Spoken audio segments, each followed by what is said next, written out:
like to invite Honorable VC Ma'am, Anand International College of Engineering, Miss Monica Mittal Agarwal Ma'am on the dais. Ma'am.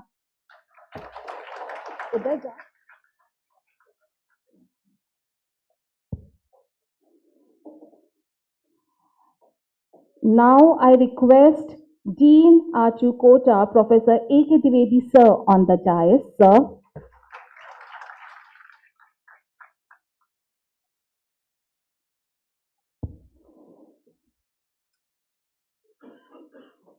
Thank you so much, sir. In this chain, now I would like to invite Professor Ali Taheri, University of Sussex, United Kingdom, on the dais, sir.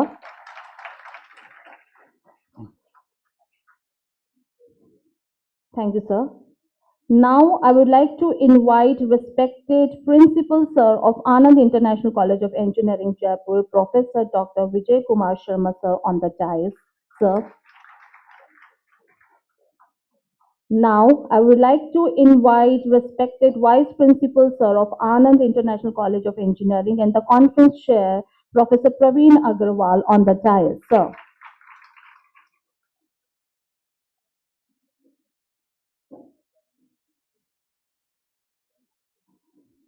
Thank you so much, everyone. In this same chain, now I would like to invite all the other esteemed dignitaries of the conference, Dr. Deepak Bhatia, sir, RTU Kota, Dr. M.L. Meena, sir, RTU Kota, Dr. S.L. Meena, sir, RTU Kota, Mr. Shamim Ahmed, sir, Springer, India, Dr. Bhavna Mathur, ma'am, Head of Mechanical Department and Organizing Chair, and Engineer Vivek Bhojak, sir, Assistant Professor, CS Department and Coordinator of the conference. I would also like to extend my heartfelt welcome to all the other dignitaries, keynote speakers, guest speakers, researchers, and participants of the conference and Anand ICE family. I welcome you all.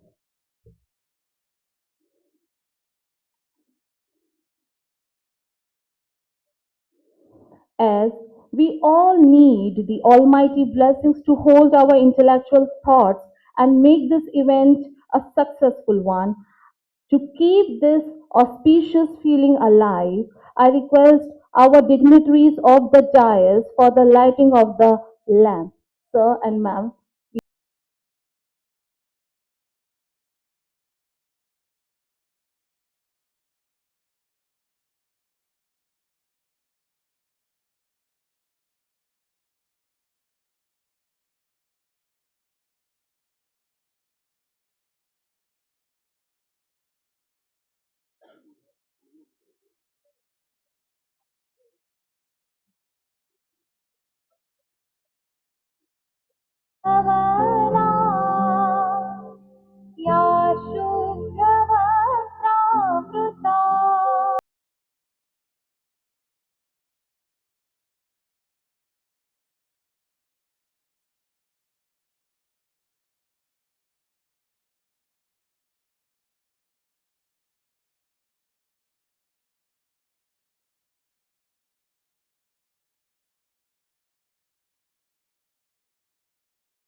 With the powerful blessings of Ma Saraswati, it is a sign of the commencement of this conference. Now, I would like to invite Honorable VC Ma'am, Ms. Monica Mittal Agarwal, to extend a warm welcome to our chief guest of this conference, Professor S.K. Singh, Honorable VC of RTU Kota, with a bouquet of flowers. Ma'am,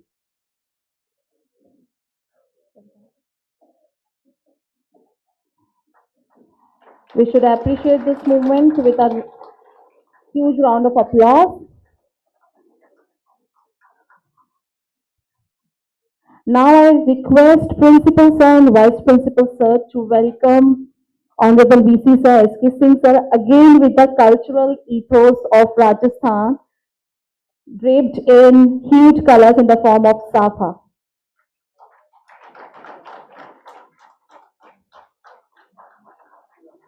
Thank you so much, sir. We are honored to have you here today with us.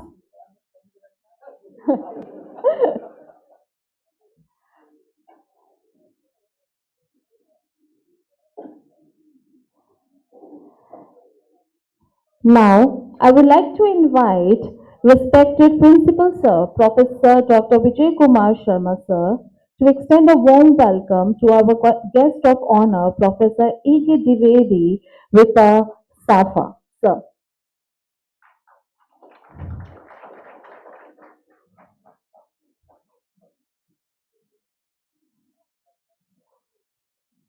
Kindly appreciate this moment with a round of applause, everyone.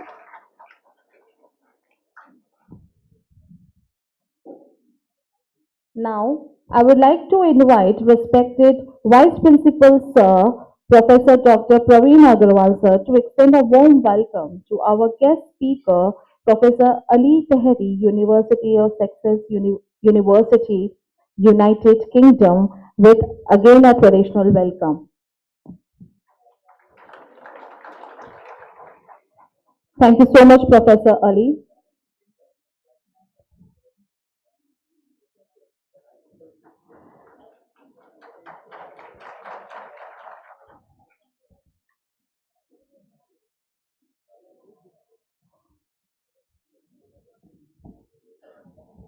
Now, I would like to invite Mr. Vivek Bhojak Sir, coordinator of the conference, to extend a warm welcome to Professor Deepak Bhatia Sir, RTU Kota, with a SAFA.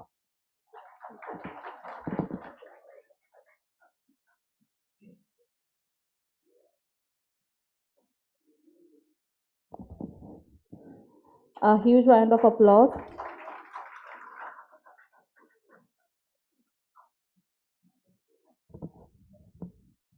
Now, I would like to invite Professor Pramil Sinha Sir, Head of Electrical Department, Anand ICE, to extend a warm welcome to Dr. ML Meena Sir, RTU Kota, with a SAFA.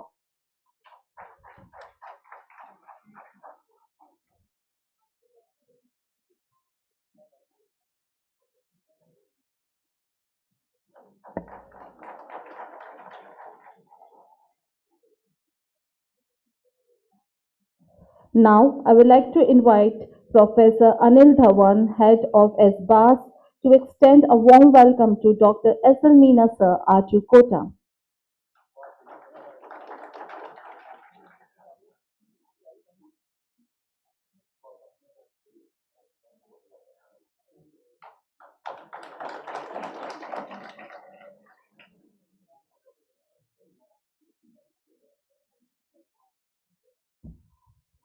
Now, I would like to invite respective Vice Principal Sir.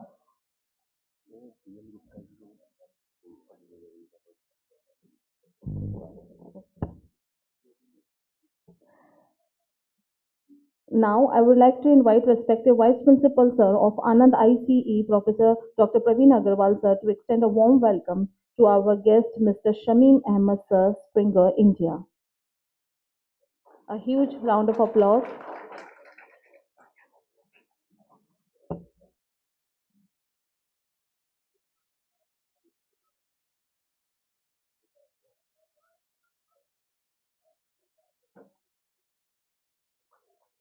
Thank you, sir.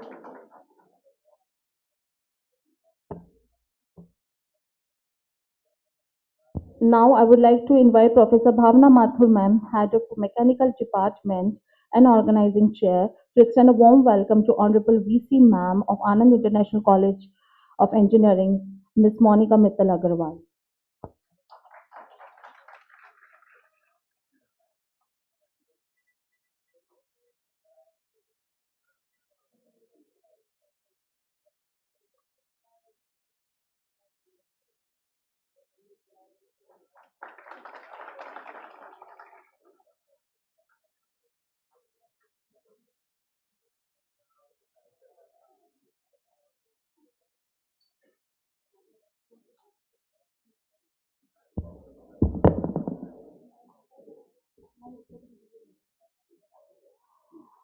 Now I would like to invite Professor Anil Dhawan, Sir, Head of SBAS, to extend a warm welcome to respected Principal Sir of Anand ICE, Professor Dr. Vijay Kumar Sharma, sir.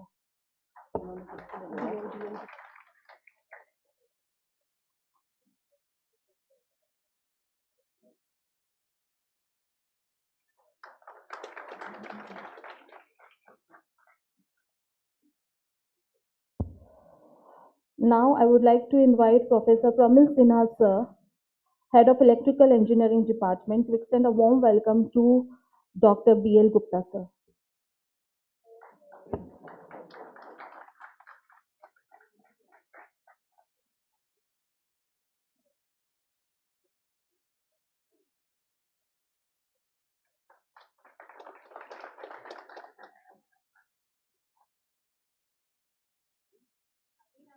Again, I would like to invite Professor Pramil Sinha, sir, to extend a warm welcome to respective Vice Principal, sir, of Anand IC, Professor Dr.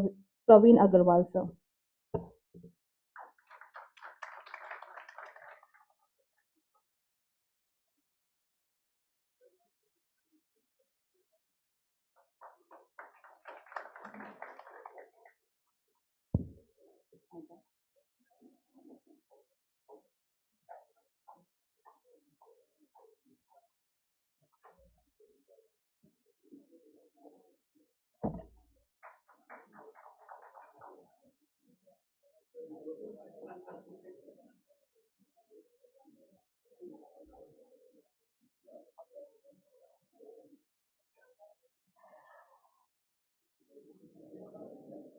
Now,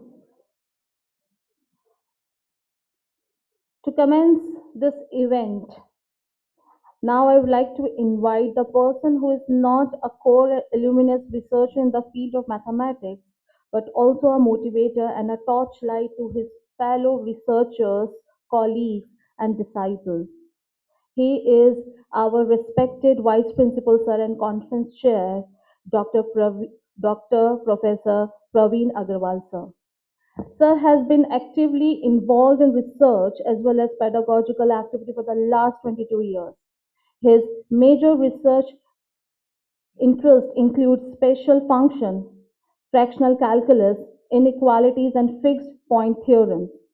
Sir has been an excellent scholar, dedicated teacher, and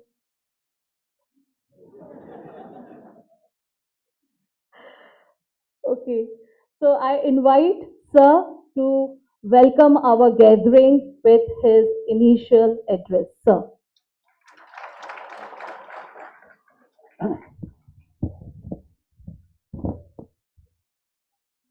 Thank you, Dr. Shruti, for your nice introduction of me.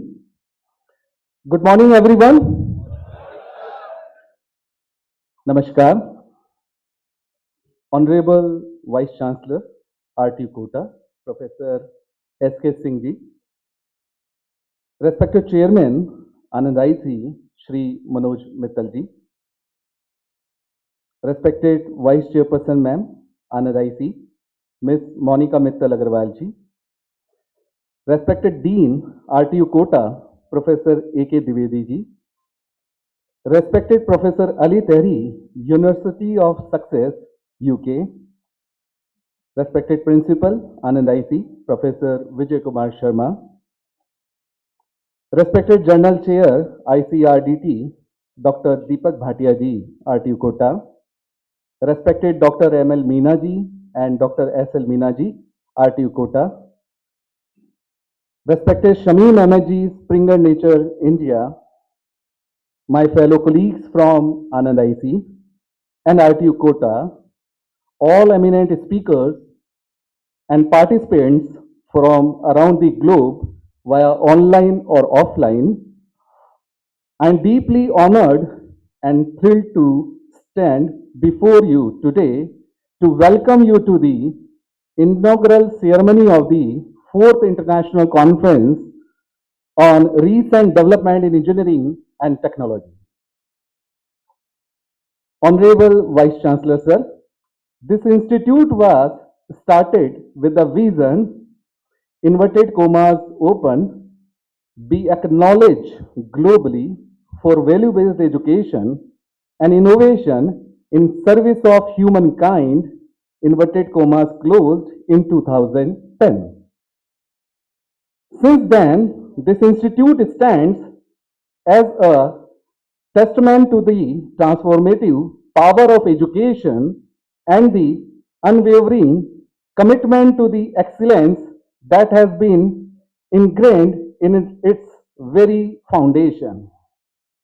Sir, Anand IC has made concerted efforts to align its research and development focus with the national goal of achieving technological self-reliance.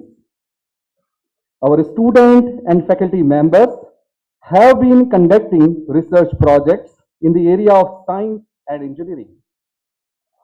Sir, Anand IC has developed two centers of excellence recognized by RTU Kota, one in electric vehicles and second in material engineering. We also started the one international journal, Advances in Computational Mathematics and Modeling in 2023, sir. We published 500 plus research papers and more than 60 plus book chapters in the last 13 years in reputed national and international journals. We organized more than 500 conferences, workshops, seminars, FDPs, receiving more than 1.4 crore funding from the various funding agencies including DST, SERB, DAE, SIMPA, ICMS, TWAS, and many more. In our focused direction on research and development, we organized the first conference in this series in 2019 under the RTU TechU Third Sir. This conference is more than just an assembly of brilliant minds in engineering and technology. It is a celebration of innovation, collaboration, and the relative pursuit of knowledge. Our theme, recent development in engineering and technology, infiltrates the spirit of process that drives our collective endeavors. Honorable Sir, the past 3 seasons of this conference were highly successful, and this conference has made many accomplishments and has impacted the scientific community. That is why now ICRDT has become one of the popular conferences in the direction of the recent development in engineering and technology worldwide. This year, the main objective of the 4th ICRDT is in line with the UN 2030 Agenda for Sustainable Development, transforming our world.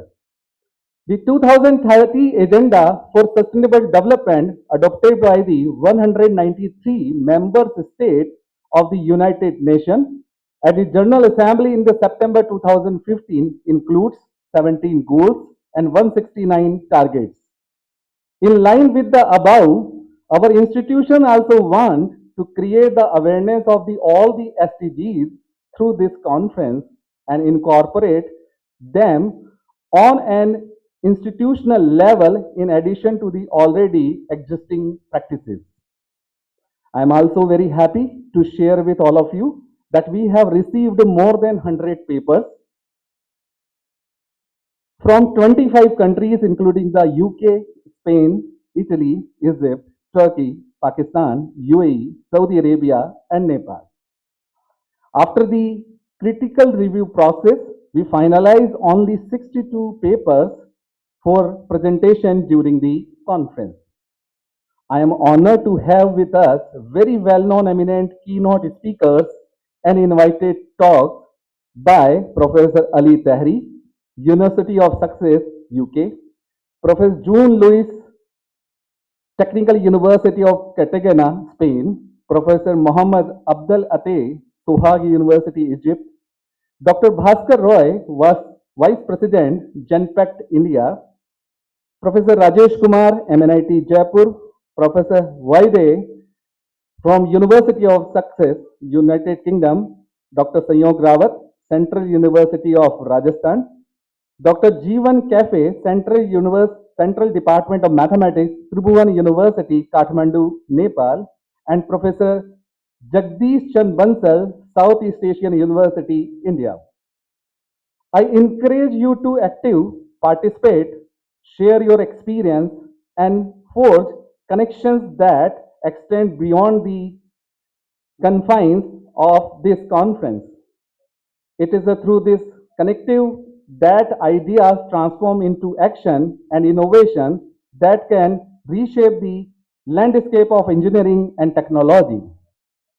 Outside of the conference, I hope that you will enjoy some of the many attractions found in and around our beautiful campus, Anand IC, and heritage city, Jaipur.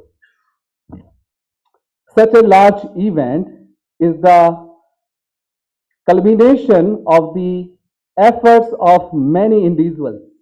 I thank the conference committee for extending their valuable time in organizing the program and all the authors, reviewers, and other contributors for their sparkling efforts and their belief in the excellence of ICRDT 24. I pay my sincere thanks to the Honorable Vice Chancellor Professor S.K. Singhji for their valuable guidance and support in conducting this event. I express my deepest gratitude to our respected chairman, Shri Manoj Mittalji, and Vice Chairperson Ma'am, Ms. Monica Mittalji, for their kind support and motivation in organizing this conference. Finally, I pay my special thanks to all the speakers, volunteers, and everyone who has contributed to make this conference a reality. Your dedication has played a pivotal role in the shaping an event that we hope will leave a lasting impact on the field we represent. As we embark on this journey of exploration and collaboration, may the next 2 days be filled with inspiration, insights, and opportunities for growth. Welcome to the 4th International Conference on Recent Development in Engineering and Technology. During the conference, if you face any inconvenience, then on behalf of the institution, I apologize personally. Thank you. Jai Hind, Jai Bharat.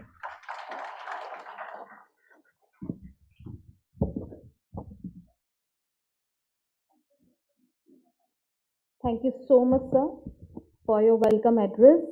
Now, in the same chain, I would like to invite an interest list and accommodation who keeps the vision of the quality education ignited and diligently working towards this notion, and I must say, consistently implementing this notion here in Anand ICE. It's our respected Principal Sir, Professor Dr. Vijay Kumar Sharma Sir. Sir, kindly address the gathering with your insightful words, sir. Thank you, Shruti ma'am.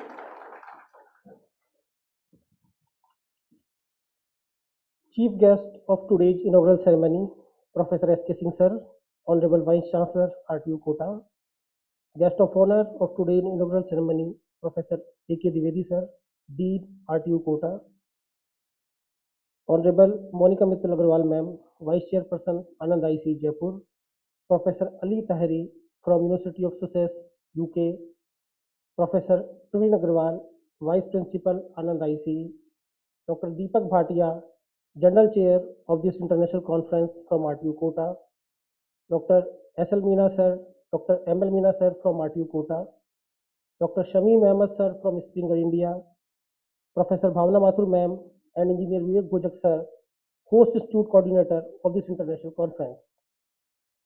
Our esteemed keynote speakers, faculty members, research scholars from various universities and colleges across the globe, and my dear students.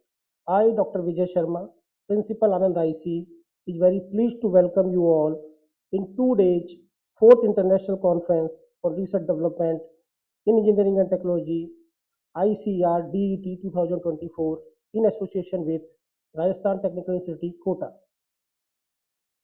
As per the Forbes magazine December 2023 issue, digital transformation does not end. It is an ongoing process, and the breakthrough trends that have made 2023 one of the most exciting year for innovation will continue to reshape our world in many exciting ways. One of the ways that I'm going to discuss with you is generative AI, or we can call it everyday automation. 2023 was the year that generative AI come into the mainstream. 2023 will be the year that the world gets to grip with how truly powerful and useful it can be. Today, if you are not a techie or technical person, just the phrase artificial intelligence can cause a shiver of fear. If you are not worried about it taking over the world or destroying the human race, you might be nervously waiting for it to steal your job and make you redundant. But as generative AI finds its way into more of the application we use every day, from search engine to office software, design packages to communication tool, people will come to understand its potential. Used properly, it's, it is like having a super smart personal assistant on hand 24 into 7, making us more efficient, faster, and more productive. Point of view of telling these things is that if we use technology in the right place and in the right direction, it will become very useful for everyday automation. I strongly feel that automation in everyday life may lead to achieve vision of our glorious Prime Minister Narendra Modi's Viksit Bharat at the rate 2047. I feel that this conference provides a platform to all researchers to interact with each other and to showcase their research work in front of domain experts. I again welcome all delegates on behalf of Anand IC to this international conference and sincerely hope that it would open the door to enlightenment and wisdom. I congratulate all organizing team members for organizing the much desired conference in physical mode. I wish the conference a great success. Thank you and God bless.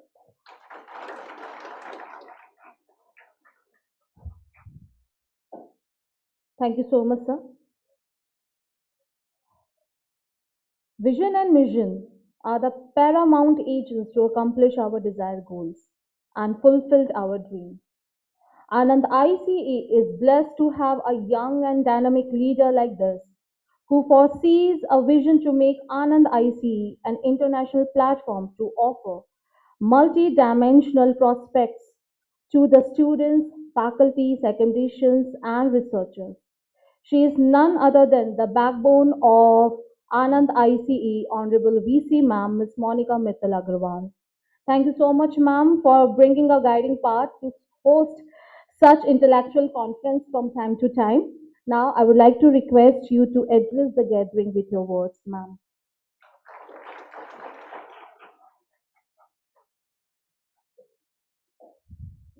Good morning.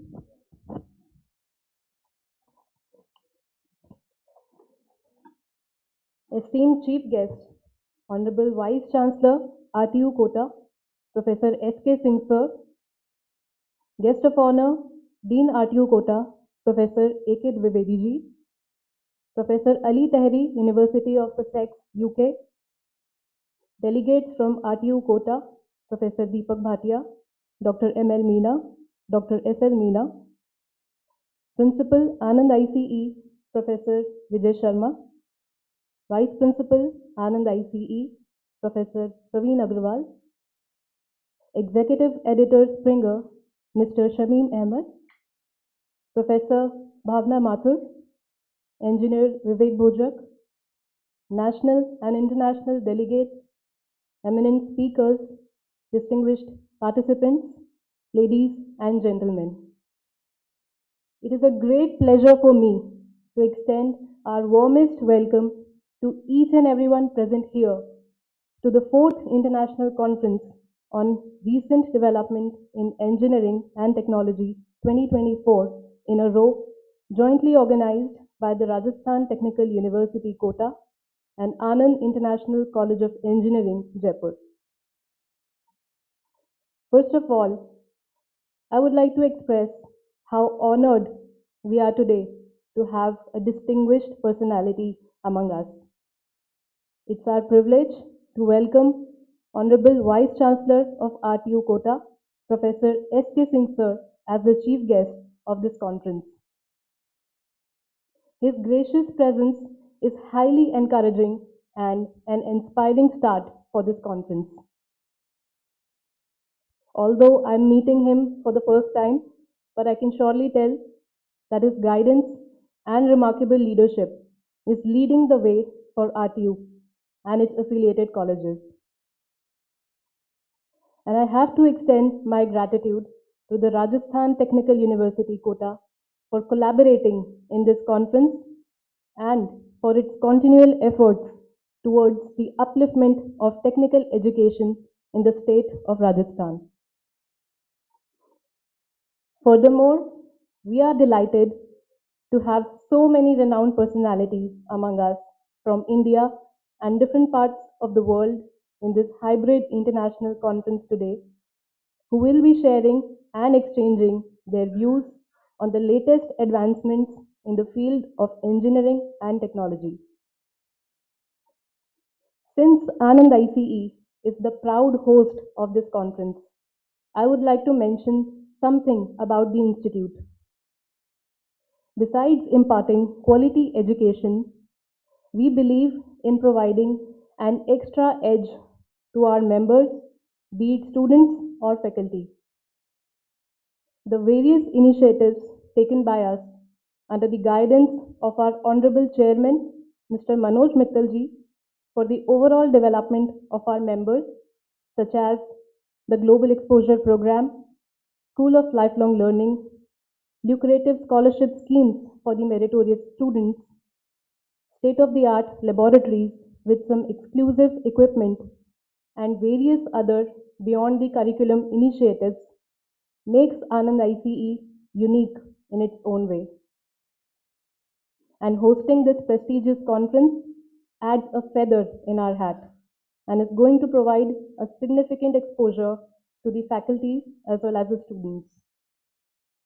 I would like to congratulate all the members of the organizing committee, especially Professor Praveen Agrawal, Dr. Bhavna Mathur, Engineer Vivek Bojak, who have been working really hard for the smooth conduction of this conference. Thank you all for your presence and participation. I wish for the grand success of this conference, and I hope that these 2 days will be extremely beneficial for each and every participant. Thank you.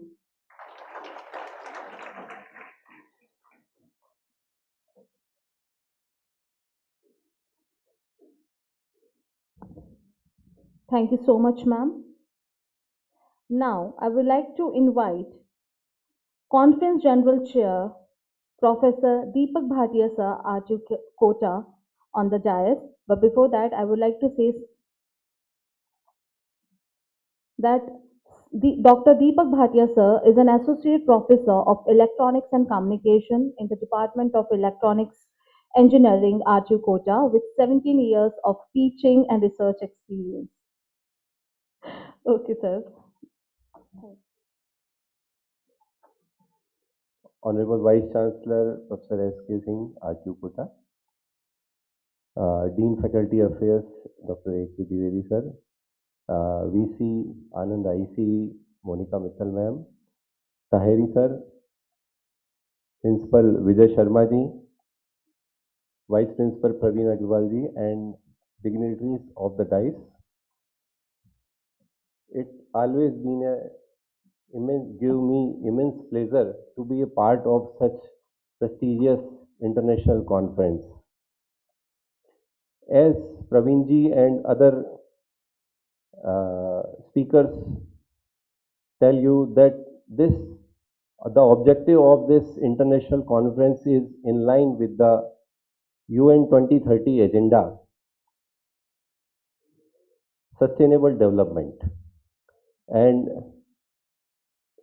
it is our pleasure that our today's chief guest, Professor S.K. Singh, is from environmental area. So it will be a good to hear from about the main objective of this conference. As Praveen Agrawalji uh, shows us that more than 100 international we have received research papers in this, and I hope this prestigious international conference will give a great platform to the researchers, scholars, and we will share the experience of their research, and this will be a milestone in the series of this international conferences. And it is good to know that Mr. Shamim from Springers is also there. This is a collaborative partner of this international conference. More than two reputed journals are also associated with this international conference. So the very good papers or very good research work or outcome of this international conference will be published in the reputed internal journals.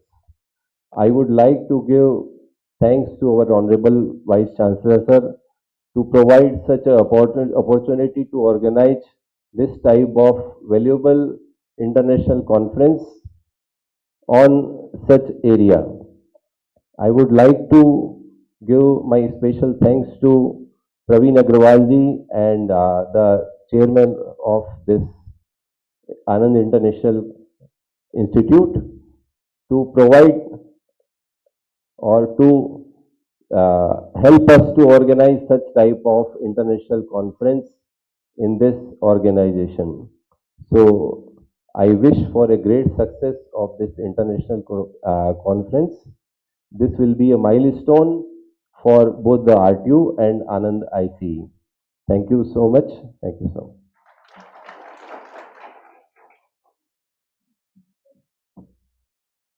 Thank you so much, sir. Now, I would like to invite the esteemed guest of the conference, Mr. Shamim Ahmed, sir, Executive Editor, Sciences Books, Springer, India. And Sir has joined our hands together for a prestigious and big announcement for a book series which is on mathematics for sustainable development. I would like to say that Sir is the publishing editor for the entire South Asia, including India, on the behalf of Springer Publication. Sir also handles book proposal from the Gulf countries and Africa. Sir aim with Springer is to publish textbook for undergraduate and graduate students, research monographs, contributed volumes, and the conference proceedings across the world. Sir, I would like to invite you on the dais to deliver the gathering with your words.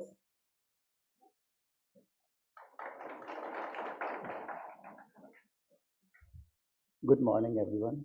I'm not a researcher like you, and I cannot give you like scholarly lectures like you people are planning to give.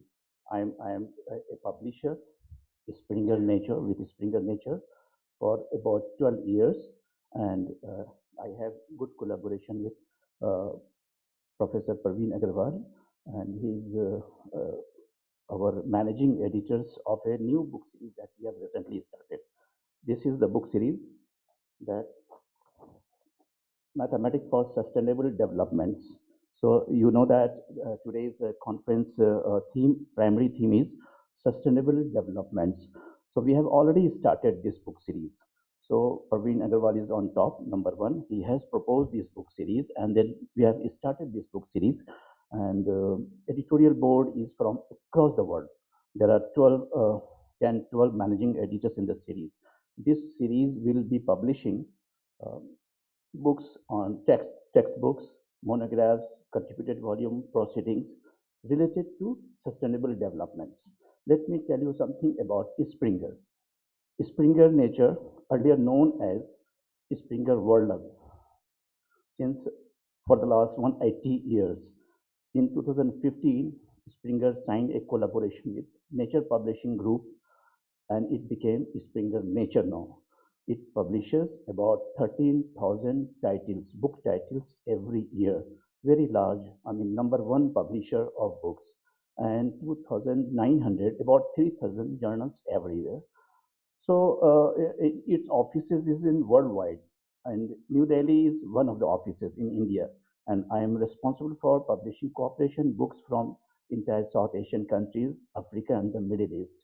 Springer is supporting researchers and teachers, scientists, students worldwide, and in advancing research. This is all I want to say. And any questions you have, you can contact me and I shall be happy to help you. Thank you very much.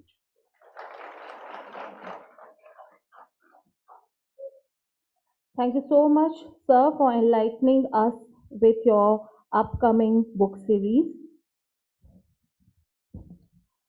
Now, I would like to invite conference guest speaker, Professor Ali Taheri, University of Sussex, United Kingdom, for his insightful address. But before that, I would like to throw some luminous light on his academic career. Professor Ali is a professor of mathematics and the departmental chair of research. Sir's main research interests are in geometric analysis, calculus of variation, and partial differential equation. Sir also has further interest in harmonic analysis, spectral theory, operator theory, and the list is endless. Sir has published over 50 research papers in leading mathematics journals and has published a two-volume monograph over 1,000 pages entitled Function Spaces and Partial Differential Equation in a prestigious Oxford University Press series. Sir has also supervised 10 PhD theses and over 30 MSc Mathematics and JRA dissertations and projects. We are extremely honored to have you with us, sir. Kindly grace the occasion with your insightful words, sir.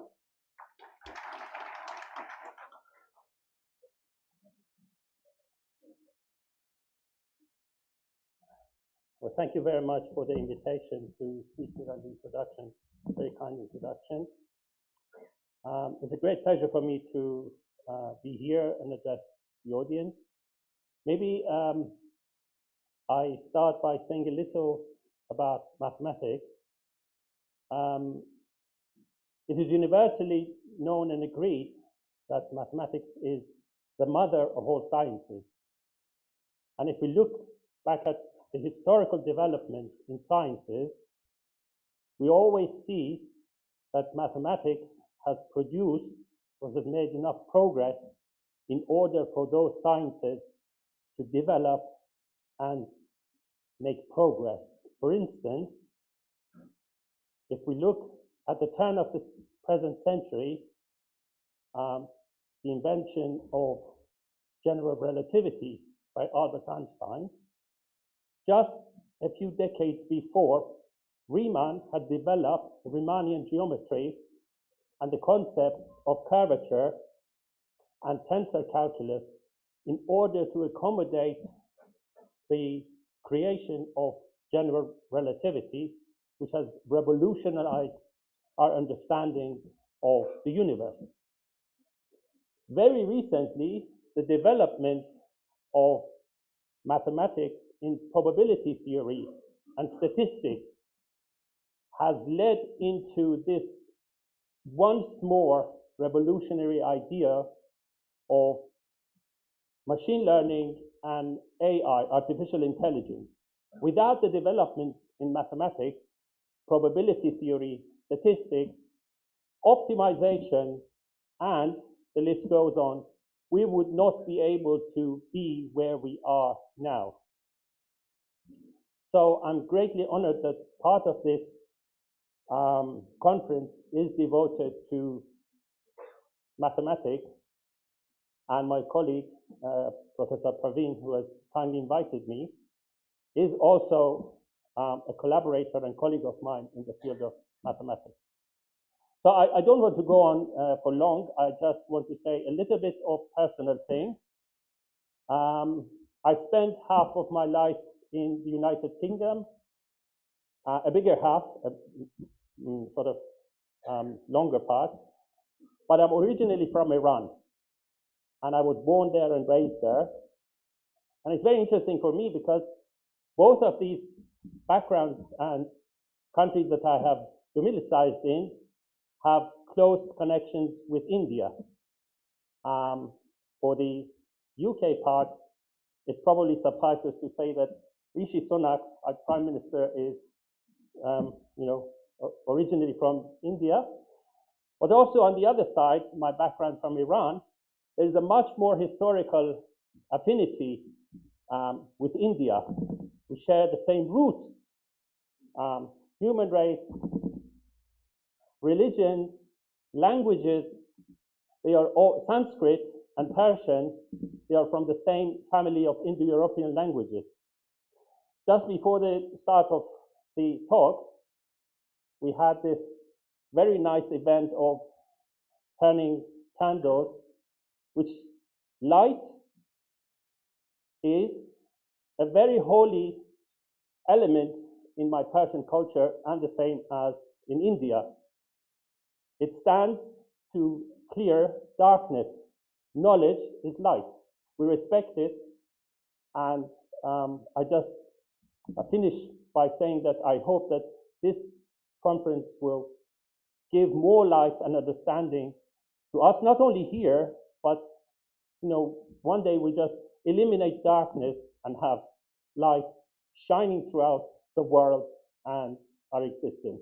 Thank you very much.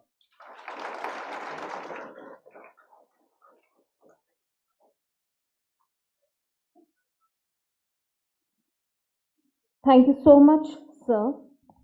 Now, in the next chain, I would like to invite the guest of honor of the conference, Professor A.K. Dwivedi, sir, Dean RTU Kota, to extend his welcome address. I would like to say that Professor Dr. A.K. Dwivedi, sir, is presently working as Dean Faculty Affairs and Dean Students Welfare at RTU Kota. Sir has done his PhD in Structural Engineering from IIT Roorkee. Sir, we are honored to have you here with us, sir. Thank you, madam. Good morning, one and all present here. Honorable Vice Chancellor of Rajasthan Technical University, Professor S.K. Singh sir, Vice Chairperson of Anand International College of Engineering, Ms. Monica Mittal Agrawal ji,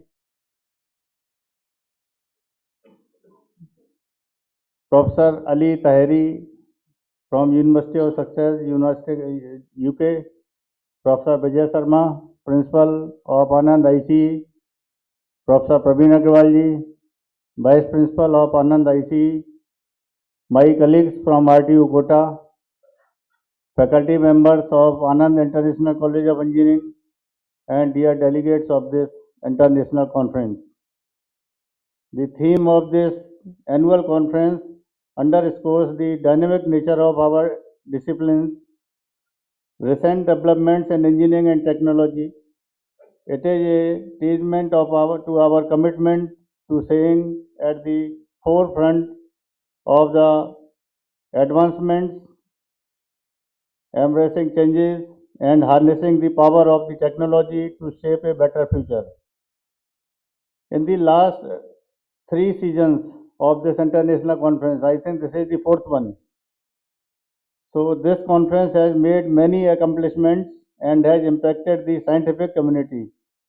That is why now ICRDET has become one of the popular conferences in the recent developments in the area of engineering and technology.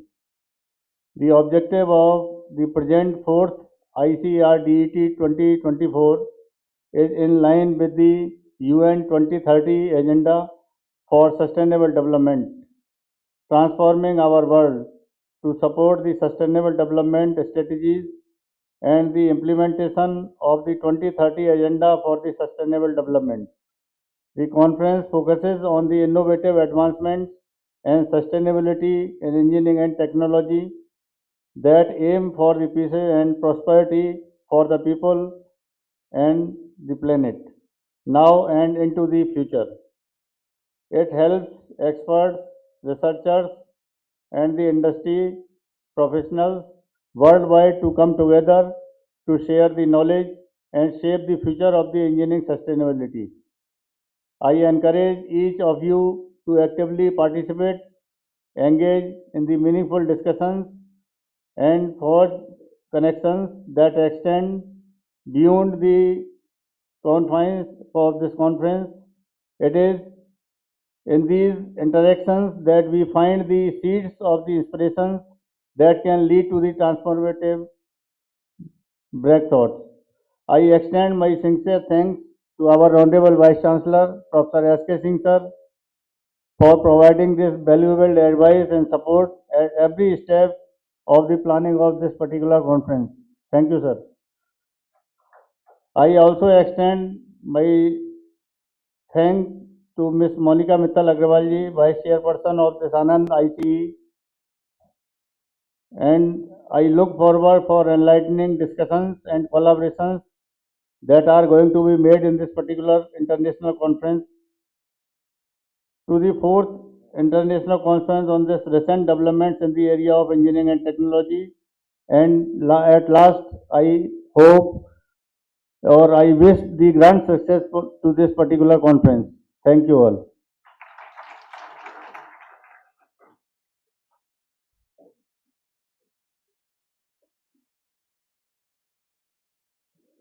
Thank you so much, sir. Now, in the next chain, I would like to invite the chief guest of the conference. Sir is a visionary academician and a reputed scholar who has made significant contributions in the field of science and engineering. Sir has been the professor in Delhi Technological University, Delhi, through Union Public Service Commission at the very young age of 35 years. Sir has served a panel of many prestigious boards and has been a member of panel of judges to evaluate the performance of integrated steel plants in India for awarding the Prime Minister's Trophy and the Steel Minister's Trophy. Sir has been honored by many felicitations and awards across the globe. To name few of them, APJ Abdul Kalam Memorial Award, Rashtriya Shiksha Gaurav Puraskar, International Felicitation, and many more. Sir has been a proponent of innovative pedagogy and quality teaching for the world-class learning. Sir has supervised 12 PhD and 75 MTech theses and 180 undergraduate projects so far.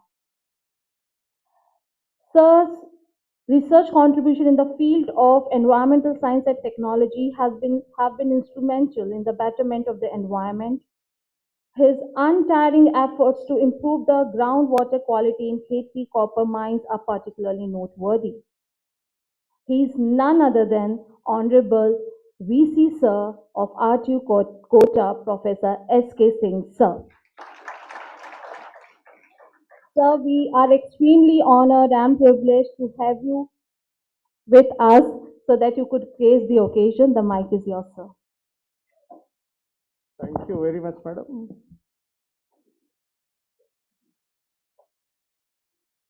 Good morning.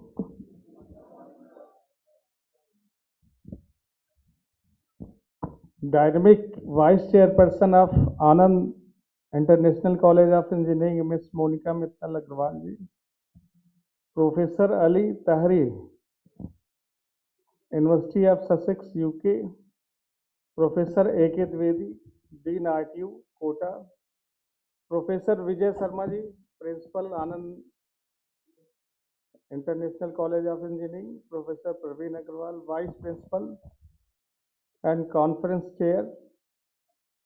My fellow colleagues from RTU Kota, Deepak Bhatia ji, ML Meena ji, SL Meena ji, and Dr. B.L. Gupta, Principal of Government Engineering College, Bara and Dhawalpur. Dr. Sameem Ahmad ji from Elsevier. It is indeed my privilege to be here for this two-day international conference on recent developments in engineering and technology. And already three such conferences has been organized by International College of Anand International College of Engineering.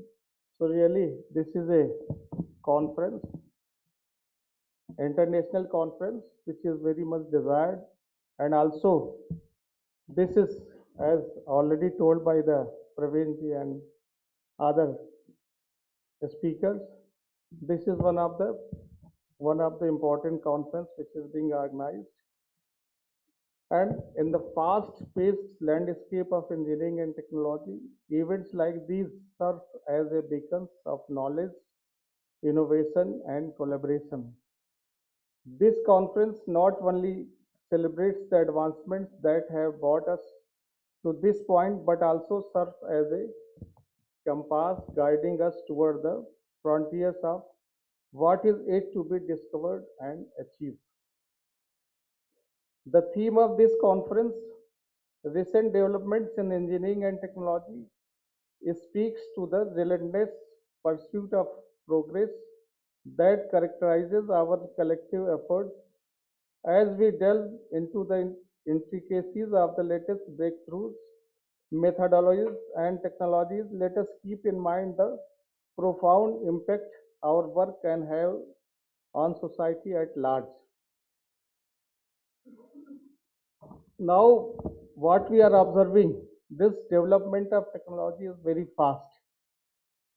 And with time, we are very much getting dependent on the technology. Now, this information and communication technology is developing very fast. What was earlier 2 years back or 3 years back or 5 years back, that has gone, and now new thing will come. And also in future, whatever is today, it will not be there. Now, what we have observed that online, due to this pandemic, this online education has come. Otherwise, it would have taken much more time. But on compulsion, we have come on online mode. Now the whole world is getting changed. Earlier, for any meeting or for any other activities, you had to go together and a lot of money you had to spend. If a meeting is to be conducted, so expert will come from all over the world or from different places, and for that purpose a lot of resources you have to spend. But now, because of this online, because of this development in the ICT, now you are sitting here and conducting the meeting, and outcome is not less than that. That's why in the offices also, after this pandemic, this work from home has started. So all these things is possible because of whatever development is taking place. Now, the one thing, we are becoming very much dependent upon this technology, and the technology which is changing very fast. What is today, it will not be tomorrow. Now, we are depending on technology so much that now, after some time, our new generation will forget how to move the car, or where to go, how to go. They cannot without the help of Google. Even now, without help of the Google, we cannot go any other places. If we have to go anywhere, we take the help of Google navigation and just we are moving one place to another place. These are the just developments, but we are depending on the technology. So coming days, it will be the time of the technology. It is the time of the all those developments. We have to be for that. We have to be ready for that. Earlier, there was a how technology is developing so fast. If you remember when this mobile phone has come, then after mobile, earlier what was the phone? Nokia and Motorola and other phones were there, but now they has gone.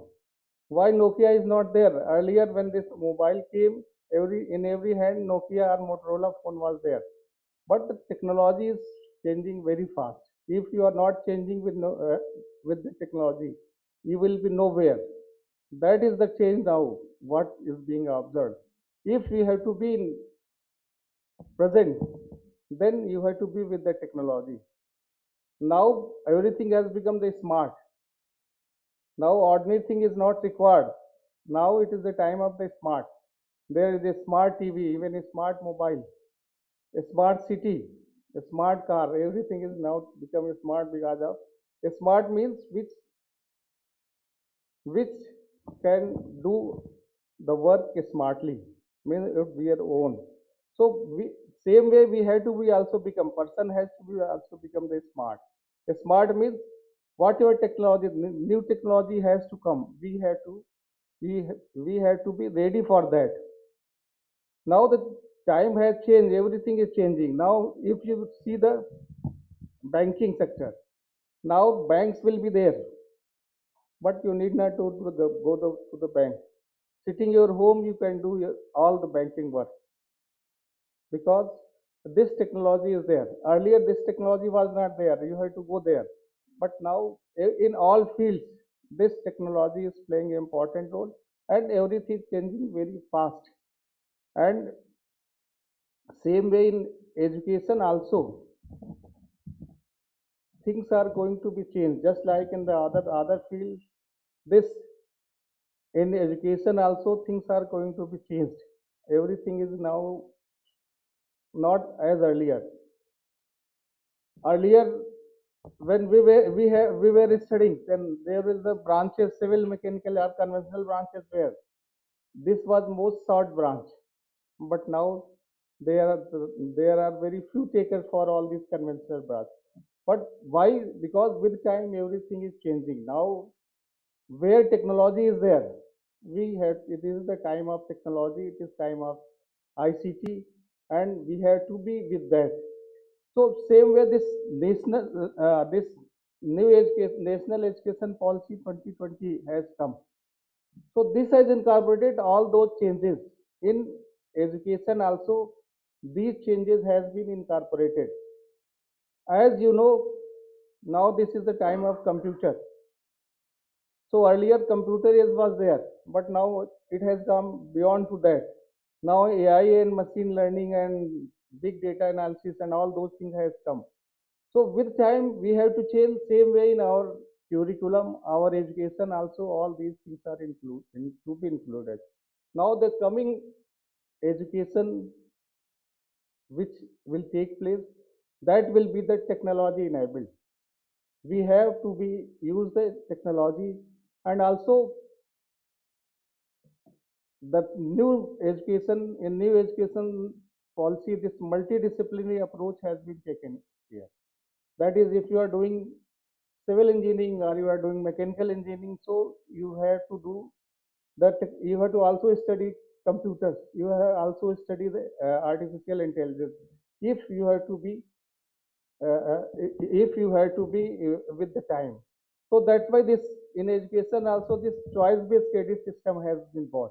Choice-based credit system means if you are doing conventional courses you are studying, with that whatever technology is there, that also you have to study because the new jobs, whatever jobs are there, new jobs will be in the field of technology, and that technology is to be incorporated in all those courses. So that's what care has been taken in this education policy. That's why this there with choice based this system has been included. And where if you are doing music, if you are doing uh, conventional branches, even though you have to be the field of the computers, AI, machine learning. If you are doing all those courses, though, you are at par with the computers, you are at par with other branches. So that's why this now, I was just talking with the Madam Monica Mittal that in coming days, all these changes will be over because there is, if you are studying in any branch, all those things, ICT related courses you have to conduct. So you will be, everybody will be the at par. And as far as job is concerned, job will be for all the branches, not only for the IT related branches or computer related branches, because all the students who is taking degrees is studying all the courses. So that with time everything is changing. And also in new education policy, this skill based courses are to be introduced, and skill, much emphasis is being given in skill development. That is, you have not to go for only the bookish knowledge. If now time has gone that you are for the bookish knowledge, if bookish knowledge is there, then you are not a successful. If you have to be successful, you have to be practical knowledge, you have to, skills should be there so that you can do your own, you can apply your knowledge. Now that's why much emphasis is also being given on entrepreneurship development. Now the time has come, India is developing, and India is going to be the third economic biggest country. So there we have not to dependent on the jobs. We have to be the entrepreneurs. More entrepreneurship is required, and this education policy is working in that direction only. Entrepreneurs are to come, and I just madam also told that there are 2 3 entrepreneurs have come and they are working for this. And also in RTU there are many entrepreneurs has come and they are doing very well. And in whole country our government is also giving much emphasis for the development of entrepreneurs, and also a lot of funds is also being given by the government for development of the entrepreneurs in different institutes, different organizations. And we are much ahead now. Now I can say we are much ahead. Another thing what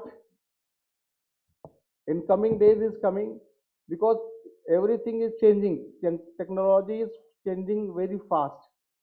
So this education is also going to be changed. The time has come. You have to go for the relearning. Our lifelong learning approach has come. So if you, whatever you have learned, whatever degree you have taken, that will not be much useful for the future. So this concept of relearning and lifelong learning has come.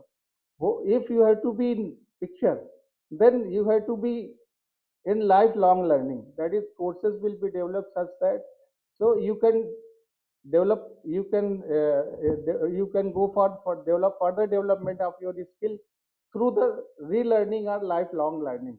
So this learning process is to be continued, because technology, you have to be with technology. Any organization, any industry, if any country, if it is with the technology only, then they will just progress. For progress, this is very important. We have to go for the new technologies, new learning, and lifelong learning is very important. And this, and also we have to prepare for future. How we'll prepare ourselves for future? Just to be learning with the new technology, otherwise things will go. As you know, in coming days automatic vehicles are also coming, so there will be, drivers will not be there, drivers will not be required. We can just foresee after 5 10 years there will not be much need of the driver. So when drivers will not require, then this job will go. So that those type of problems will come, and our drivers, our population, our experts has to think in that direction, how to cope up that thing. Because one thing, how much Ola and Uber has changed your life. Earlier, uh, a car was required, our car was must if you have to go somewhere. Now it is not very much important, and Ola, Uber is available, we can call and you can go anywhere. So that is the change. Places like Delhi, Bombay, Ola and Uber has become the very mandatory, very important. Why? Because there is no place for the parking. If you have your own car, then where you will park? So everybody is changing this year, depending upon the Ola and Uber. Same type of changes will be coming in the next coming days, and we have to be prepared for that. All we have to, our next generation has to be prepared for in that direction, and we have our education or our training should be in that direction. And another thing, this conference is for the number of researchers and are here, experts are here. Now our Prime Minister has given one thing, that we have to go for the local for global. This concept has been given by our Prime Minister, local for global. So whatever, we are very good, as Mr. Ali also told in his short talk, that Iran and India and UK all are the very close. So now whatever advancement is to be done, whatever researches are to be done, whatever our local things are there, all these things should be based on the local. Through development of our local manufacturing, local art skills, local traditions, we have to go global. We have not to go only directly to the global, because we have not to take all those things globally available. So first of all, we have to go for the local for global, and that's why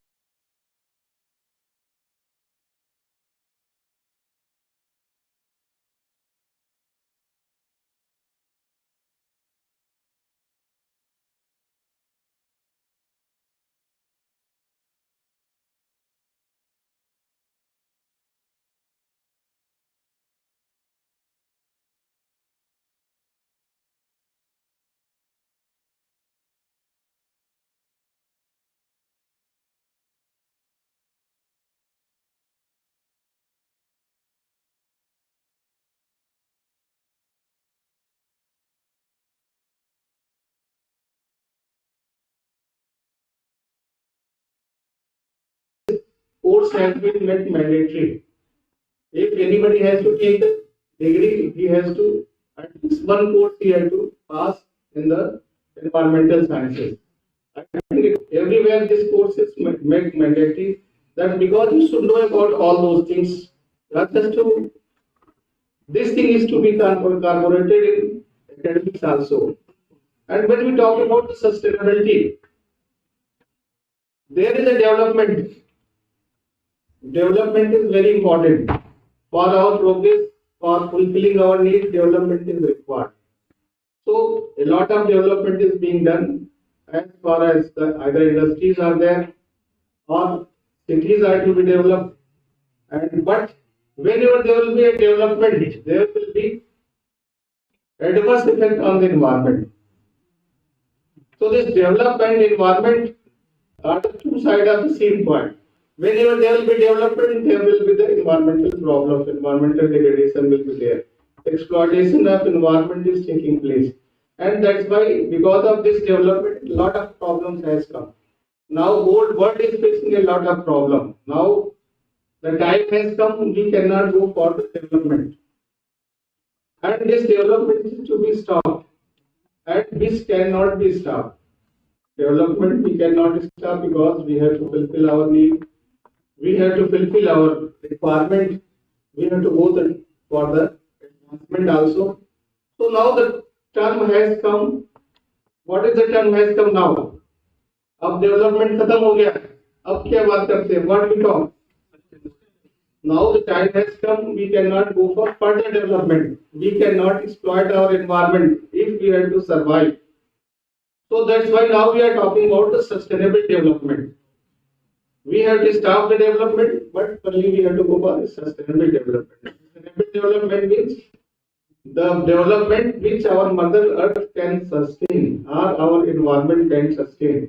Now all the development is to be done in that way only. I am also member of the Environmental Clearance Committee of Ministry of Environment, Forest and climate change Delhi. So there, if there is any development project will be there. So in those development projects, first of all, it will be seen that how it is affecting on environment. If it is adversely affecting on environment, then this project will not be passed. This project will not be passed until all the points is considered so that there is no adverse effect on the environment. Now this has been become very important. Even if any city is to be developed, even a big building is to be developed, even if a society is to be developed or housing society is developed, everywhere this is to be taken care. Now there is because of this a lot of problem has occurred. What type of problems have occurred? A lot of air pollution problem has occurred, water pollution has occurred, land pollution has occurred. I think all of you have visited Delhi. Yes, yes. Most of you have visited Delhi. If you enter in Delhi from either from Chandigarh side or from this side, so there will be a big heap of mountain you will see. So what is that mountain? That is a man-made mountain. And all the solid waste has been disposed and it has become a mountain. Same way if you go from Haryana side, then in Okla there is a big heap.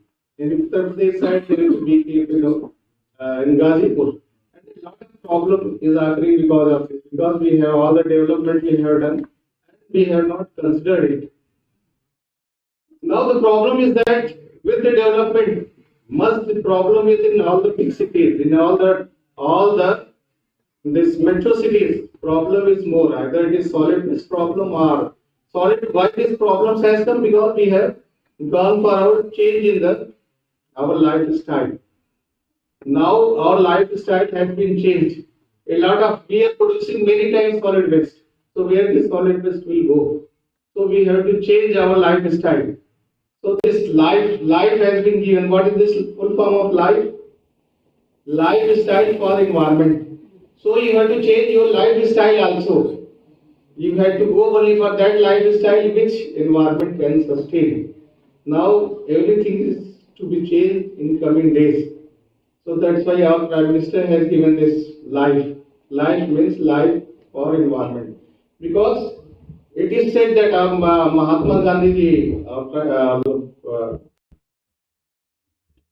Mahatma Gandhi ji told that said long back that this earth has everything for the need of the people, but not for the greed of the people. तो हम लोगों ने अभी greed पे चले गए और हमें अपनी quality of life बढ़ाने के लिए day by day we are doing a lot of exploitation because changing our lifestyle. And what is the problem with that lifestyle? All the environmental problem has started. If you have gone to Delhi, then there is a river Yamuna. How many of you have seen the river Yamuna in Delhi? कितने लोगों ने देखा? उसको river कह सकते हैं कि नहीं? Because now that we have converted into the drain. ये गंगा और यमुना दो जो है, these two rivers are the one of the holiest river of world. Ganga is the most pious river and holiest river of world, and we have converted it into the drain. ये पता है कि नहीं? This river Ganga is the holiest river of the world. Why? कितने लोगों को पता है why this is the holiest river? Because this is self-purifying capacity is maximum of any river in the world. So that's why this has gone. This is called the most pious river of the world. And what we have done in the name of development, we have polluted these rivers. So that's why NMCG is there. Government of India has given set up a department, National Mission for Clean Ganga. They are looking after this and they are working in that direction, and nobody has now right to pollute our water bodies, our rivers. NMCG is there for the Ganga and its tributaries, and there is River Conservation Director (NRCD) is there, which is looking after all the rivers of the country. Now the time has come, and now you cannot dispose any sewage or industrial wastewater in the river, because whatever the self-purifying capacity of these rivers are, it has already attained. So now time has come. We are also working for that zero liquid discharge. How many of you had zero liquid discharge? this concept has come. Now these rivers do not have further capacity to take any sewage or effluent from the industries. So this zero liquid discharge concept has come. That is, you cannot discharge any sewage or effluent from the industry or from the city. So whatever you are producing, you just treat it and then you reuse. And this has been started. Nowadays, this has become mandatory. For many industries, we have made mandatory that you have to be the zero liquid, just like textile and other industries. You have to set up industry. You do not have any right to pollute the rivers, pollute the air, which is for all. So that's why now time has come that we have to see all the sustainability. Sustainability aspect is very important, and we can go only for the development which our mother earth can sustain, and everything is to be changed. We are going for the technology, and technology is to be developed in that direction also. And I request and hope the researchers who are present here, they will also work and do the research in the field of this environmental field also, how to clean the air, how to clean the water, how to dispose our solid waste. And now new technologies are coming. I think in solid waste disposal, this technology is not available in Jaipur, but in cities like Delhi, Bombay, and other places. This landfill we have just discussed. Now there is no use of the landfill. Solid waste cannot be disposed into the landfill because we do not have the space, and also we do not have that much land. We do not have, and also we cannot pollute the area. The space is not there. So now new technology has come. That is waste to energy. I think all of you have heard about waste to energy. Whatever solid waste is coming, or solid waste is getting generated, that is being used for the generation of electricity. So in Delhi, there are 4 waste to energy plants are there, and we are also doing consultancy for them. And in other cities also, cities like Jaipur and other cities also, these waste to energy plants are to be developed. And another thing I would just like to tell, what is the circular economy? Now the concept of circular economy has come. Circular, what is the meaning of circular economy? Circular economy means there is nothing waste, nothing waste is there. Nothing is waste. Only thing, whatever waste is there, it will be to be used for other process. So this will be everything will be circular. So that this environmental degradation or environmental problem or uh, environmental things are to be set right, and everybody is know about this climate change. Now climate change is another problem. Now we are observing a lot of problem because of this climate change. This whole season is changing, and there was very few rain in Rajasthan, but now there is a flood in Rajasthan.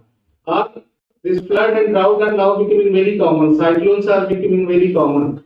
This is not here. This is condition for the whole world. Everywhere this is there. And cloud burst. Earlier we had not heard about the cloud burst. Now cloud burst is becoming very common. So that's why this climate change is another problem which whole world is facing. And we have to work a lot for that. That's why the major problem related with climate change is because of the what is the reason for climate change? There is greenhouse gases. So major gas, what is the major gas? कौन सी major gas है? This is carbon dioxide is the major gas which is coming from the industries. So this in COP26 our Prime Minister has promised or given undertaking that up to 2070 this we will become carbon neutral. So we have to change all our technology, our processes, so that we have to become carbon neutral. And up to 2030, 45% of carbon emission is to be reduced. So research is required on those directions also. So whatever field is there, so these researches are also, you have to think about the environment, about the sustainability, where everywhere all these things are also to be incorporated. And I thank Madam Mittal and Anand International College of Engineering for coming in collaboration with Rajasthan Technical University in organizing this international conference. And my colleagues who are here for organizing this conference, and I hope whatever deliberations will be there, this will be very much useful, and whatever recommendation will be given, this recommendation will be very useful for planners and government. So whatever recommendations will come from this conference, it should be sent to the planners or government so that these should be incorporated. Such conferences will be much useful because here this experts from the other countries are also there, and also this publication will come. This proceeding will come from the in the uh, journals of Taylor, Francis, and Springer. So that will be very useful, and it will be spread, and it will also give the name of this institute, RTU, and also of the country. So thank you very much. Thank you.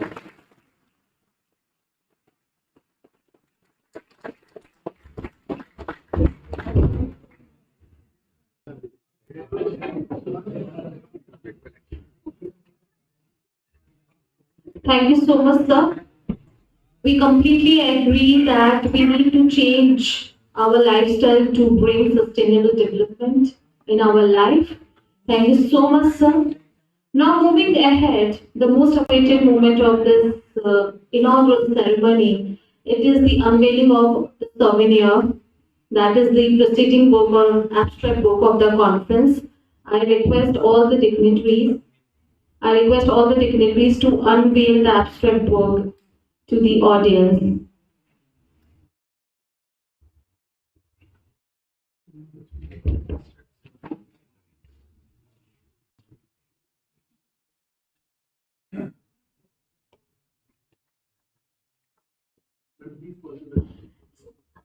I request Deepak Bhatia sir to come on the dais for the unveiling of the abstract book.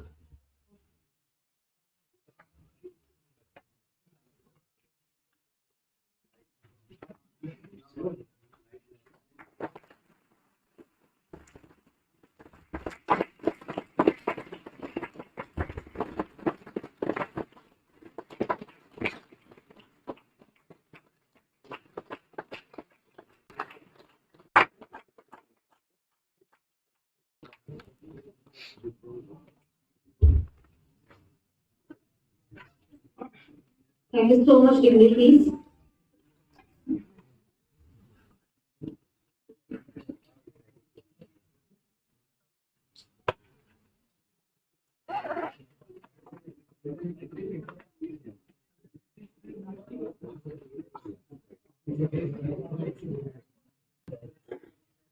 Now, moving ahead with the last section of this inaugural ceremony, it's a time to felicitate our dignitaries with a token of appreciation, gratitude, and collaboration.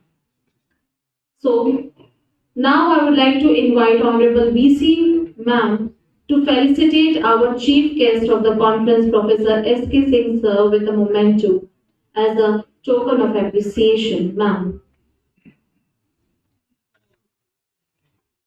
I request to our audience to appreciate this moment.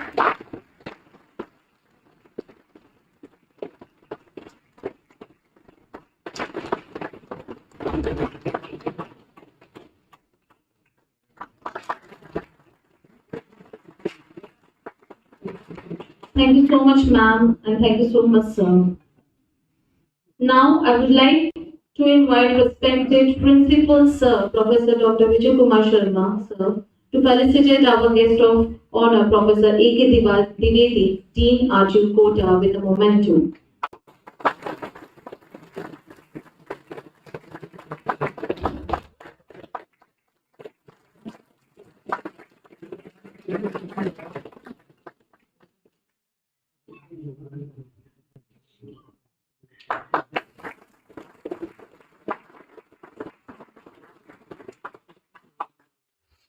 Thank you so much, sir.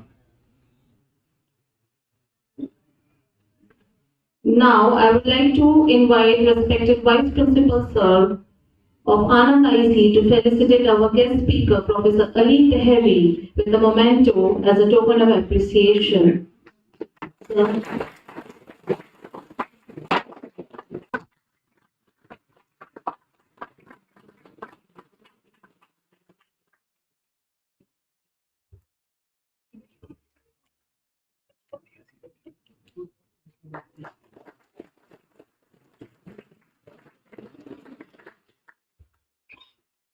Thank you so much, sir.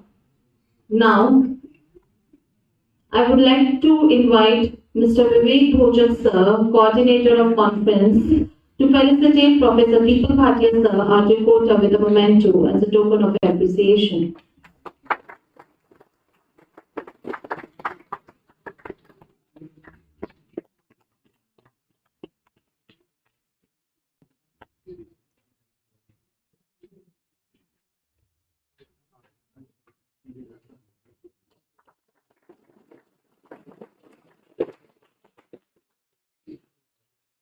Thank you so much, sir. Now, I would like to invite Professor Pramit Sinha, sir, Head of Electrical Department, to felicitate Dr. M.L. Meena, sir, with a token of memento.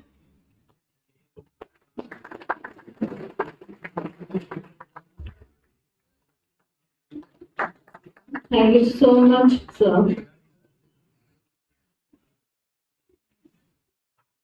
Now, I would like to invite Professor Anand Dhawan, sir, to felicitate Dr. S.L. Meena, sir, with a memento as a token of appreciation.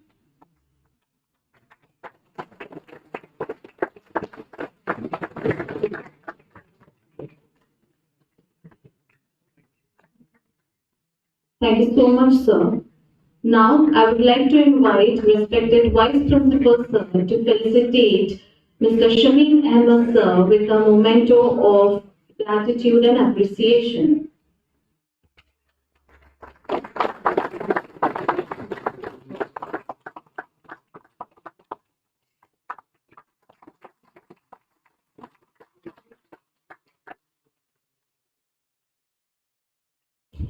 Thank you so much, all the dignitaries. These felicitations are not the felicitation with a memento. These felicitations are a reflection of future collaborative nature and a sense of gratitude from Anand IC family. Now, I would like to invite Professor Bhavna Mathur ma'am, Head of Mechanical Department, Anand ICE, and organizing chair of the conference, to extend the vote of thanks. Ma'am.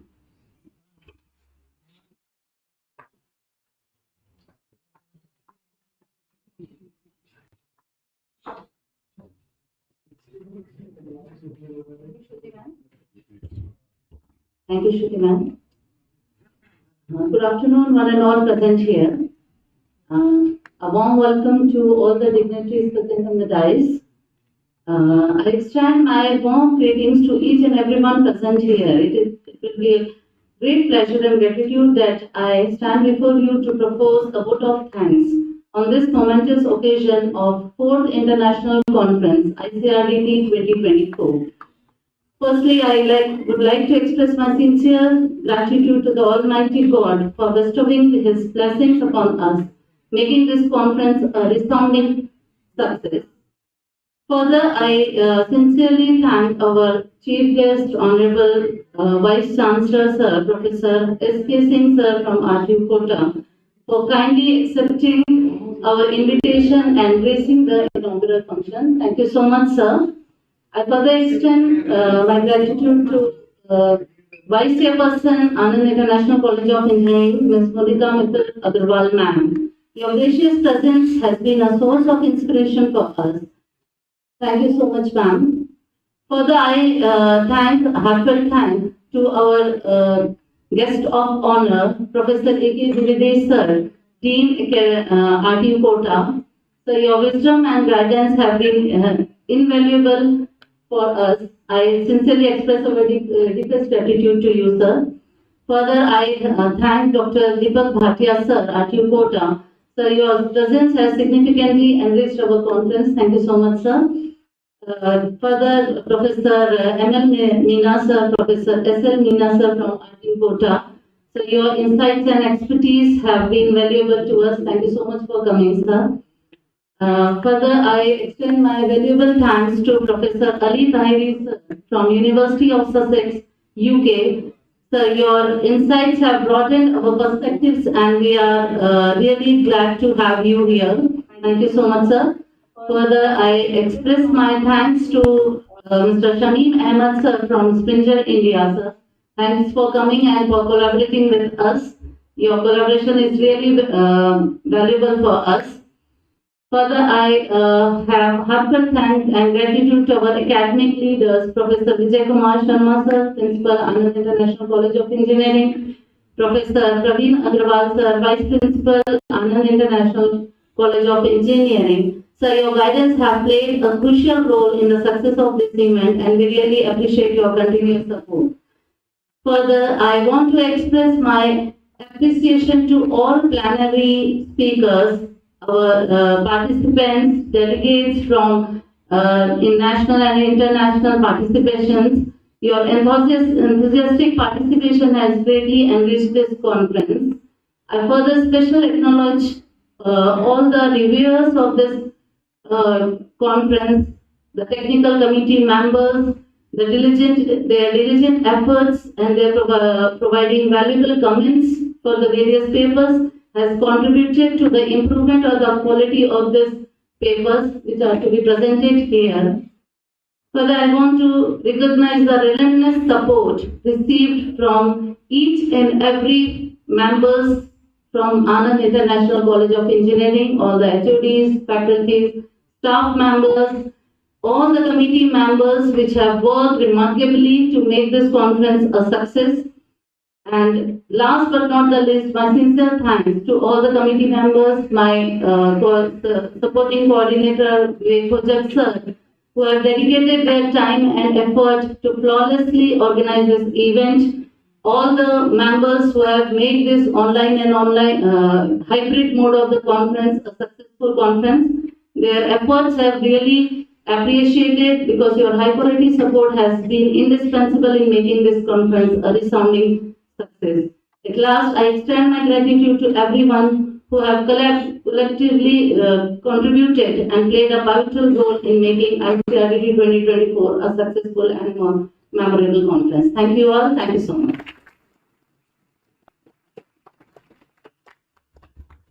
Thank you so much, ma'am.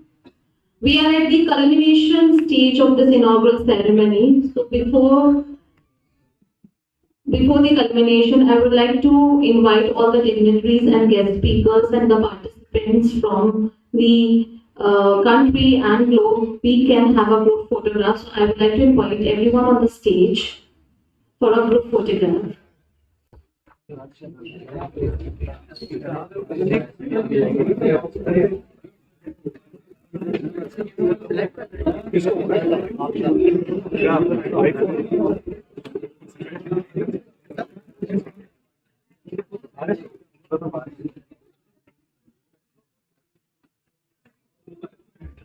I request all the participants of the conference kindly come on the stage for a group photograph.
here in Seminar Hall 2. So I request everyone to gather here for the next keynote speeches and invited talks. Thank you so much, everyone.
Some consistency condition between A and B, and it's called the Hadamard jump condition. So this is something that we can discuss later if you want. Let me just get to a couple of slides, which is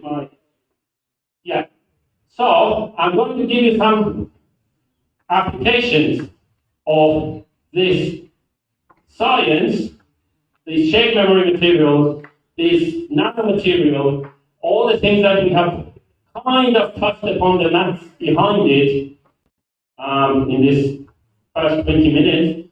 And tell you a little bit about some of their applications. There are serious applications in medical sciences, life sciences, just to name two.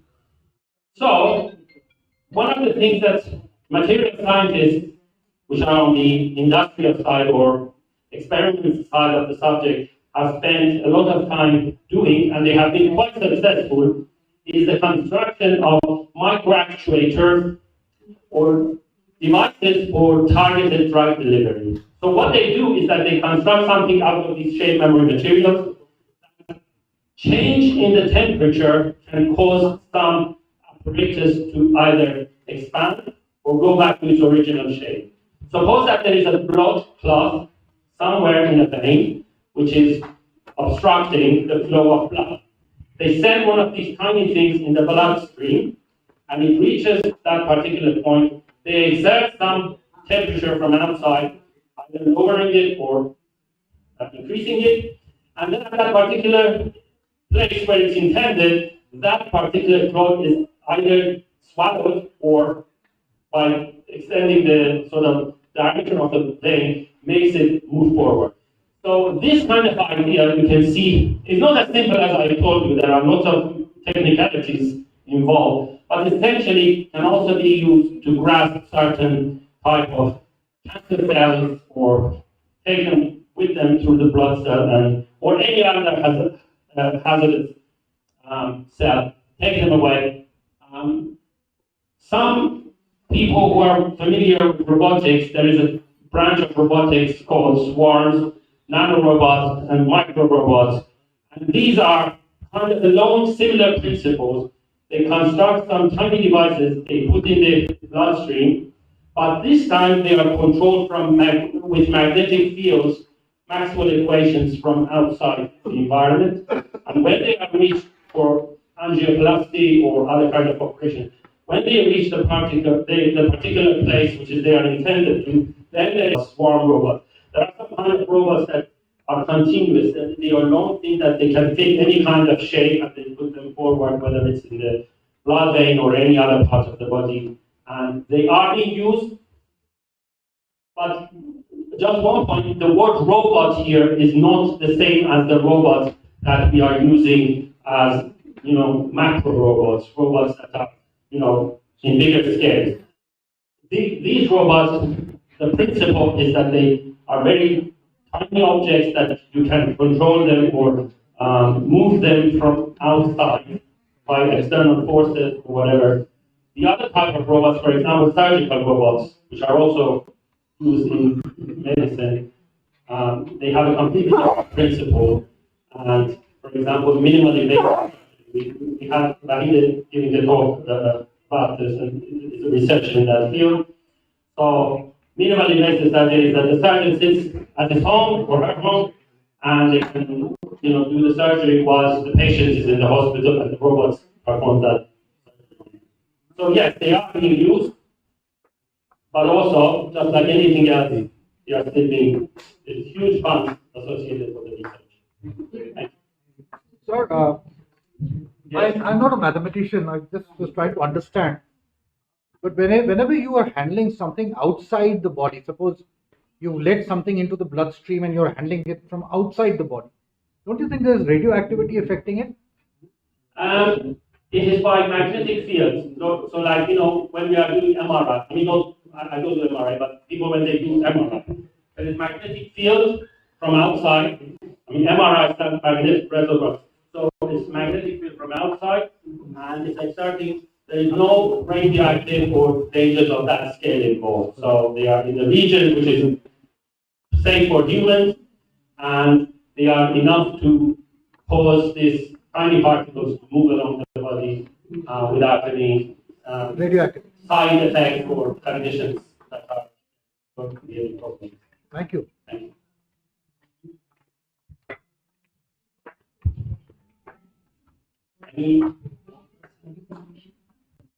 Any other questions from audience?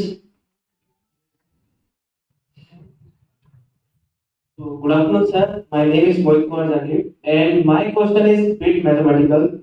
The thing that you explain in non-linear elasticity, how to minimize the energy for optimum means you have term different kind. We have different kind of object. Now, how we can select a particular object that is quite was very nice and very informative session. Now I request the session chair of the session, Professor Senu Rao sir, to give the memento theme to the speakers, please.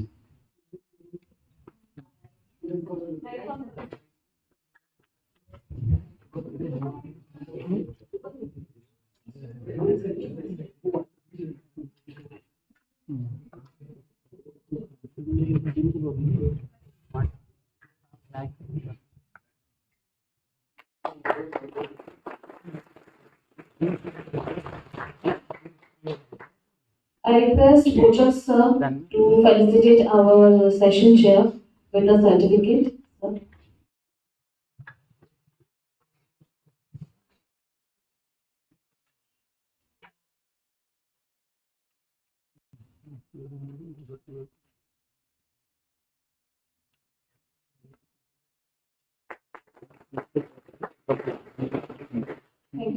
Thank you so much.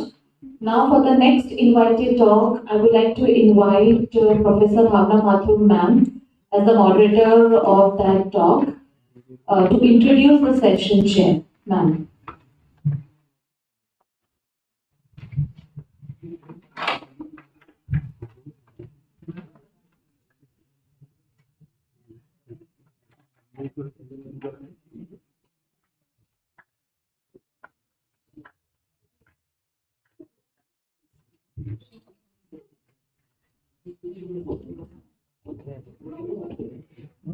Yeah, thank you, Shruti ma'am. For the second invited talk session, the session chair is Engineer Vivek Bhojak sir. Vivek Bhojak sir is like a person from electronics department. He has done his BE with honors in electronics and communication engineering in the year 2005. Sir has an interest area in modeling of solar cell, nanoelectronics, renewable energy, and communication engineering. Sir has vast experience of 17 years. Thank you, sir. Welcome. Thank you, ma'am. I, Vivek Bhojak, Anand International College of Engineering, Jaipur. It's my privilege to ask me to chair this session. The title of this session is Wearable Devices. The speaker with us is Dr. Sayod Rao. Sir is Associate Professor at Central University of Rajasthan. His area of interest is wireless communication. That called as IoT enabled sensor system. Yes, recently I had been to CBSE zonal project seminar in which the students got standard of I think 6 to 12. They came up with innovative project. So one of the project was that they were embedding a piezoelectric sensor in the sole, and what they were doing is they were able to charge a battery, and that battery has got a socket. It can be used to charge a mobile, and it was taking around 25-30 minutes. So, although I mean, whatever they did was at a very primitive stage, but the thing is, you're walking and you're able to charge a battery, and that battery would be used for charging any of the device. So that was one, and then you can connect it also. So you have got a hand bend, which is available. Okay. There is a technique which has come, which is called as non-invasive technique of glucose measurement, which I'll show you in the coming slides also. So this is just a model which shows that we are all surrounded by devices which can do so many things. It can be used for prevention. Okay. If there is any anomaly which is happening in your body, that can be signaled. There could be therapy also. So for a dedicated area, we can do the therapy. Terahertz waves are being now used for therapy purpose. So these are all things which are already in place, and then all this data is connected to a network, and at the end, if you have signal processing along with this network, it can give you certain conclusions as well. So that throughout my day, these were my parameters. It indicates that you have to take.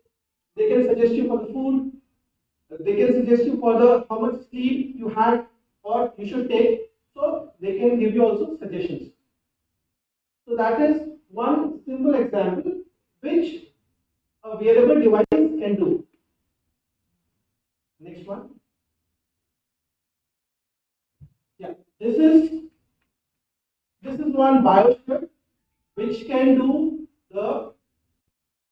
If I have to go deep into it, the smartwatch can do. Yeah, this is one. It is functional near infrared optical brain imaging system. Now this system can give you information about the oxygen content in your brain, which actually reflects some of the activities. The activities are could be your memory, okay, could be your behavior, many more things.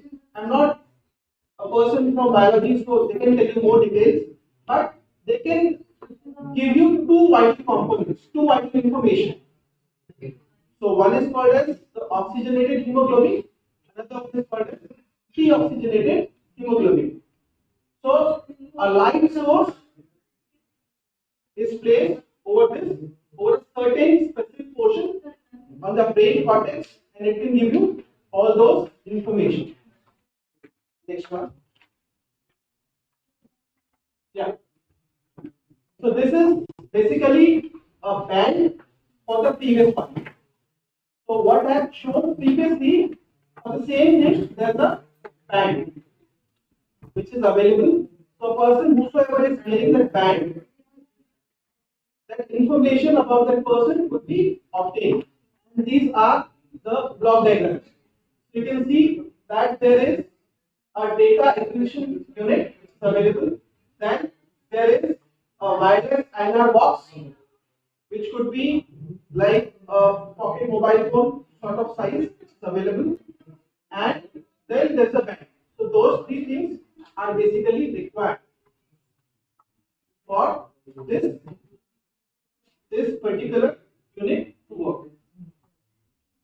Next one. Yeah, this I was already talking about.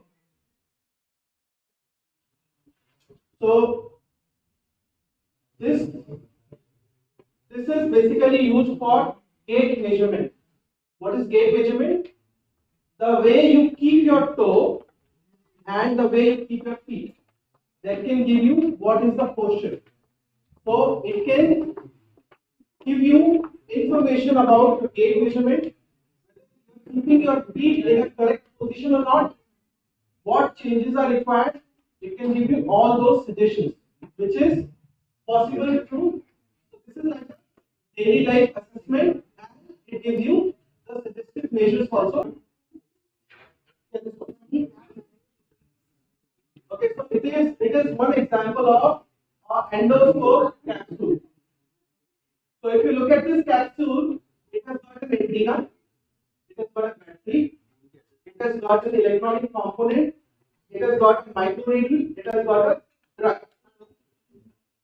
That means you want, like, if you have fever, you will take a medicine, but you want a dedicated which portion that medicine should go. That can be done by this controlled drug delivery. So this is one example, and the best part is you can control it externally.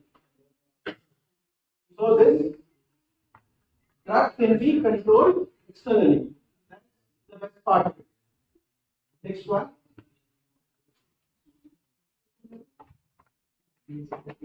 So that's another example. This kind of this is again available in the market. You have an eyeglass or a goggle, and there is a flexible band or a patch. Okay, so this on your feet when you walk, that means it is taking energy from your walking itself. So this is taking energy from the walking itself. The battery which is being used, it is getting charged through the walking, and then it can give you other information. So this is a typical block diagram of this wearable device. So at the side you have the circuitry part, which basically consists of a power management system, an electrode, and a ground mechanism. Next one.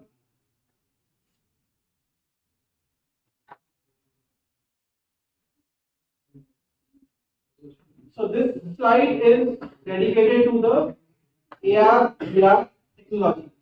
All of you know about metaverse now. Okay, virtual reality. So this virtual reality is basically taking place. That means you can feel, if you're driving a car, you can feel those jerks. So this is taking place because of this. Okay, you can feel the thermal sensing on your hand when you're driving a virtual bike. Sir, to kindly give momentum to the sessions here.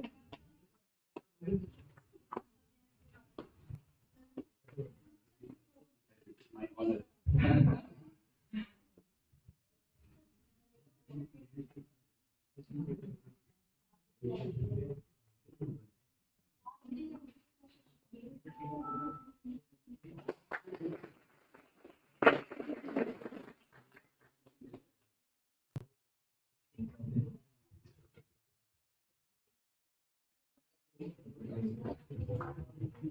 I request Prashant sir to felicitate Bhavna Mathur ma'am with certificate as the moderator of the session.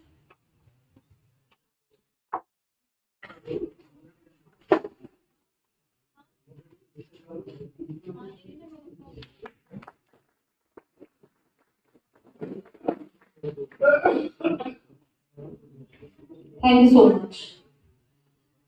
Now we are moving ahead with the paper presentation right now. Okay, so over to Kanchana.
Hello.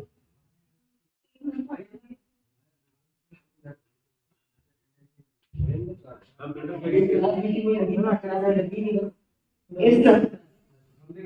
Other next slide is plus.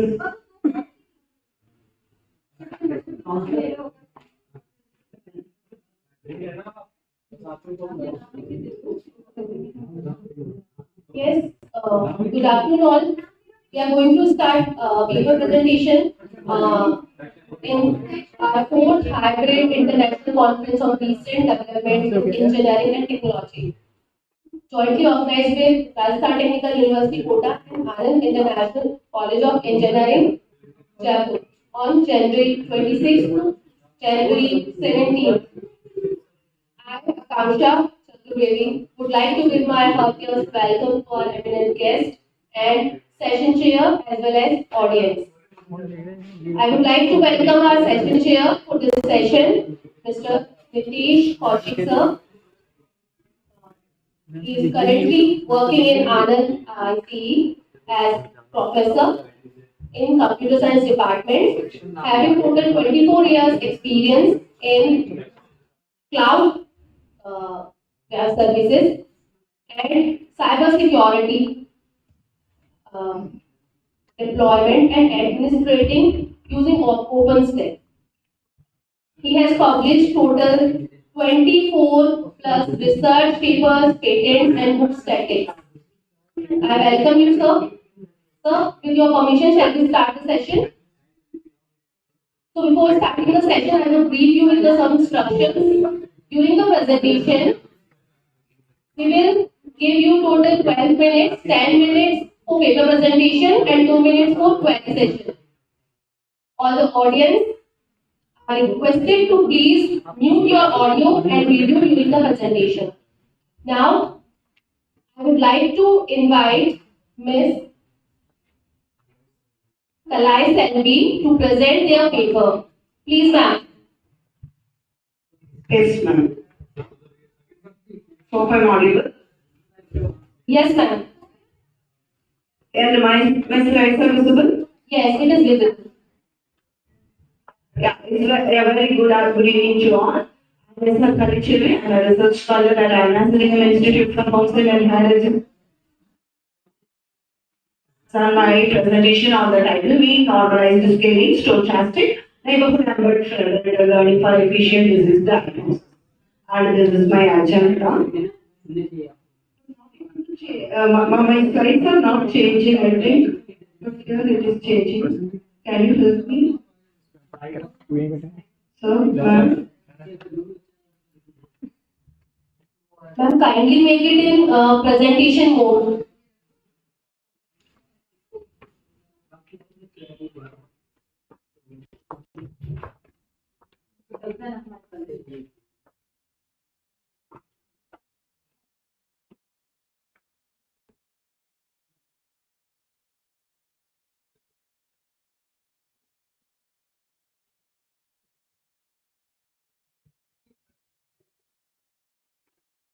Ma'am, please share your presentation again. Yes.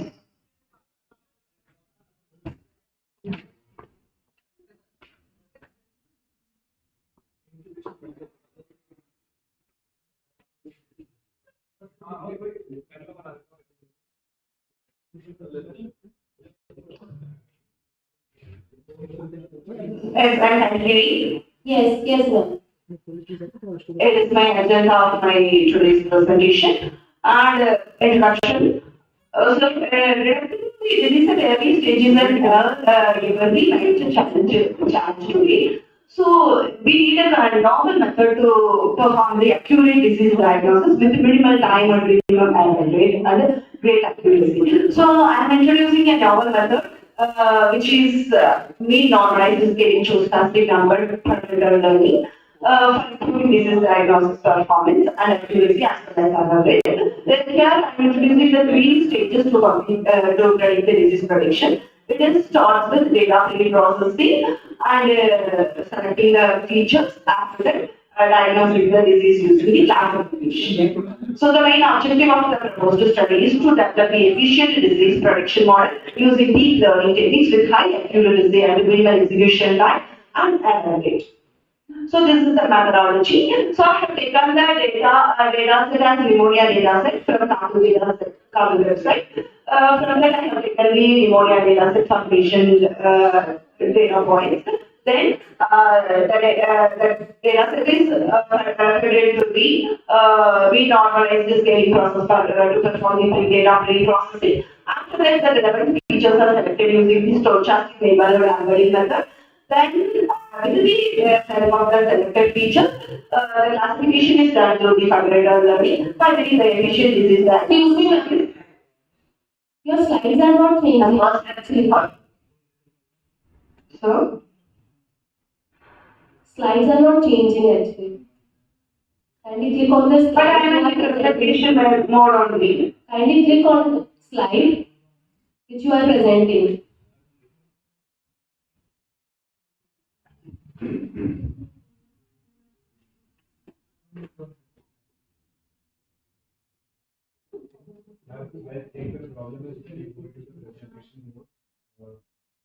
Yeah.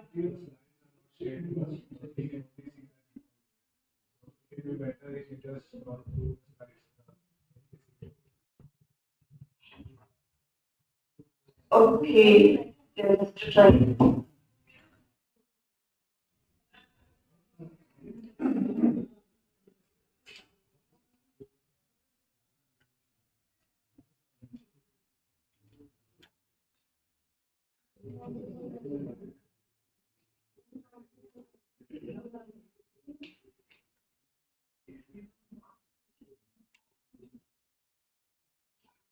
So data pre-processing. So to create the patient data suitable for pre-processing, we normalize the scale performs the data cleaning, scaling, normalization, as well as the transformation. The data transformation pre-processing is done through the following formula. And first, the data features are collected from the data set. For each feature, the missing values in the respective column with the feature, the data normalization is done. By doing this algorithms, the data pre-processing is made with the help of the algorithm. First, the number of data is gathered from the input data set, then the missing values are attached to the normalizing feature value. Finally, the pre-processed data is obtained. The next step is the feature selection. For feature selection, stochastic library embedding method is carried out. And this is done by embedding the features in the higher dimensional space into the low dimensional space, which is obtained using the showing formula.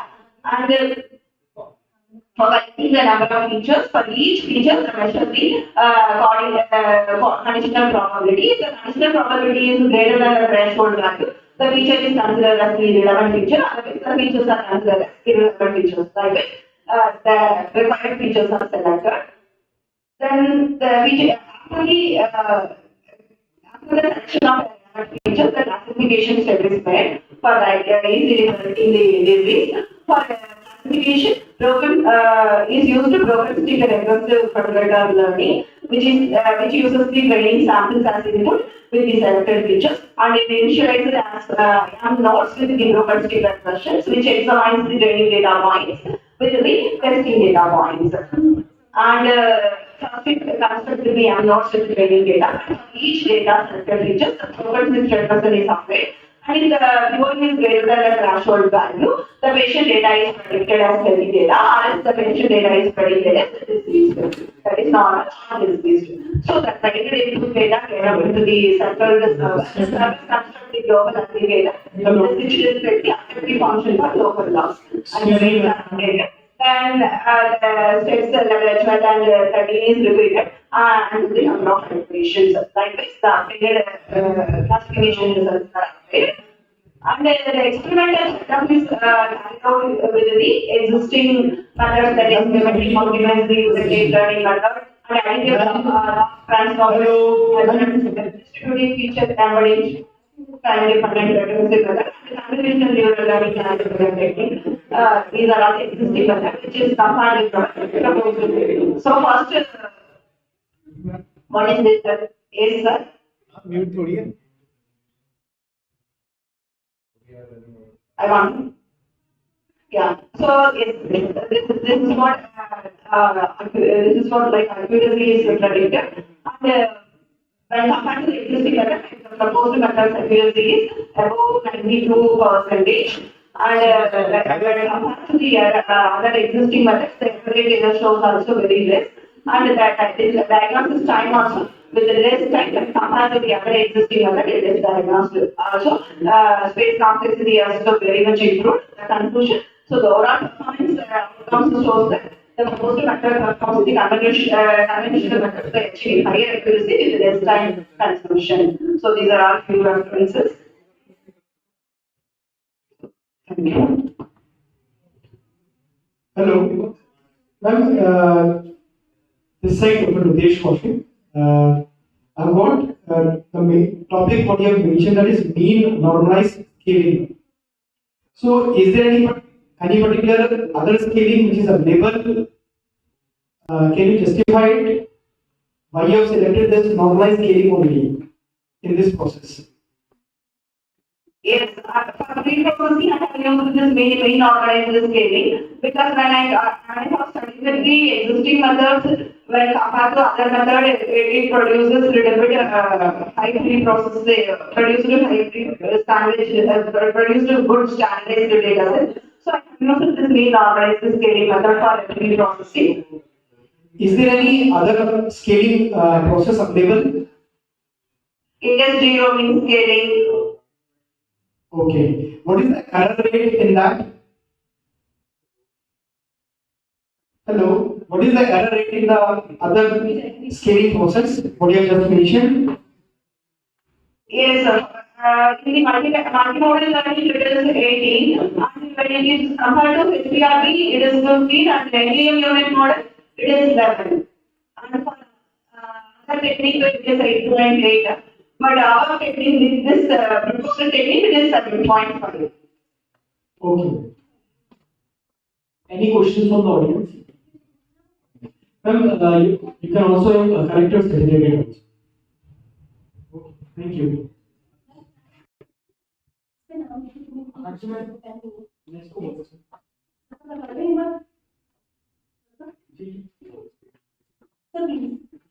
या पहले एक बार offline वाला जो आप बोल रहे थे sir वो भी कॉन्टेक्ट कर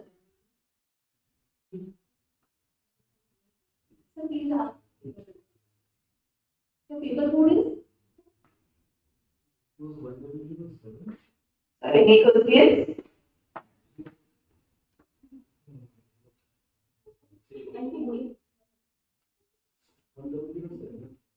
Thank you, ma'am, for your presentation.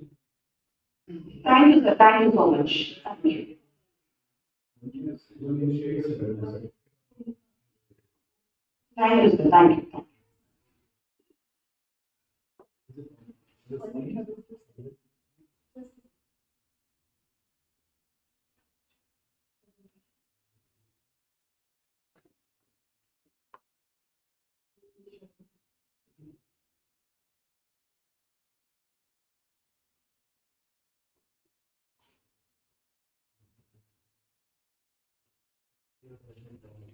So is it paper or PPT? Of your paper.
Hello.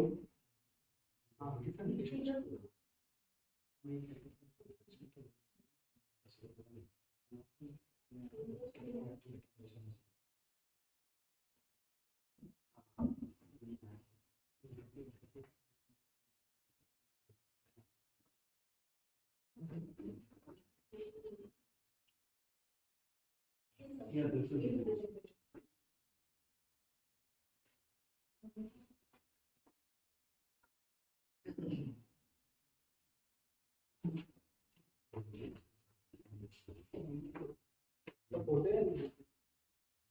Seconds of video.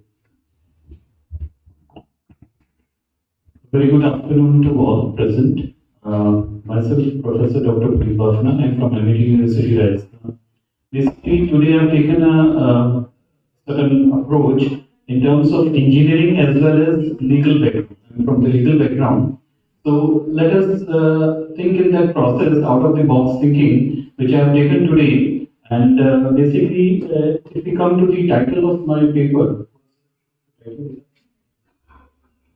so if you come to the title of my paper, you will find that it is ethics and challenges in generative AI technology, and in terms of the copyright contents that is there. Now this is really of a concern for all of us to understand what kind of technology we are talking about, and how the copyright challenges will be taken care by the generative AI.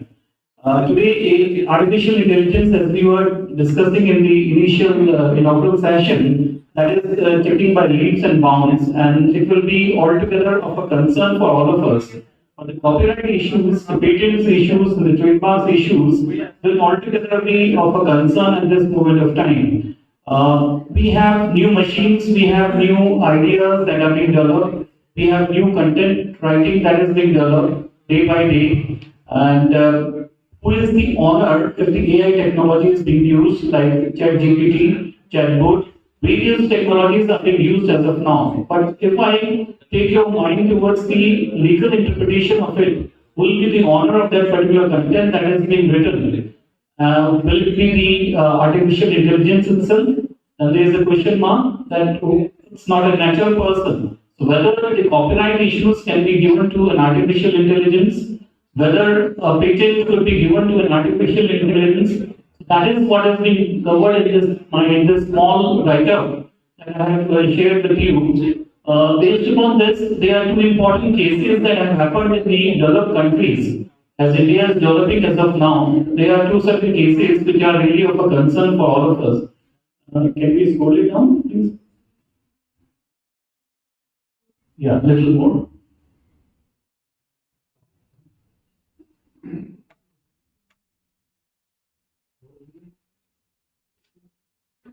Yes, there is just throw us over.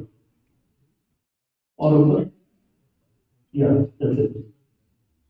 So there have been two cases which are cited out here. It's an international case whereby the US circuit that was being created by one of the companies that was there. I will just highlight here. There was a US 94th circuit that has identified that AI system can be held for a copyright, whether what could be the situation like. In this case of Anand versus letter, that is there. In the case of this narrative versus letter, that involves a monkey taking a selfie. Now the question is very interesting. A monkey is taking a selfie, and this case raised question whether the animals or the AI system can hold copyright. So it was really of a case that has come into a situation where it needs to take certain legislative or we can say regulatory solutions to this particular thing. So for the first time, I tried to interpret the artificial intelligence along with the legality that has been involved in this particular case. And in another case that is involved in the developed countries, it's regarding the AI system named Davos. Listed in the inventor of two US patent applications that is there. And the US Patent and Trademarks Office, they have rejected the application that the inventors must be natural person. So this kind of a situation, if it is there, that is really of a concern where the online debate is there in terms of the AI inventorship that is taking place. So this situations really demand the changes that needs to be taken into care. Now, based upon these changes that is there, we need to understand that the legal framework is basically a need of the hour, where the AI is taking its full cross at its full length, and the intellectual property right is also evolving at this phase of time. So, this legal cases needs to be taken into care. It is truly down. Now, there are certain challenges which I have taken into consideration in this particular process. Challenges and the future trends that AI is taking into consideration in the intellectual property rights.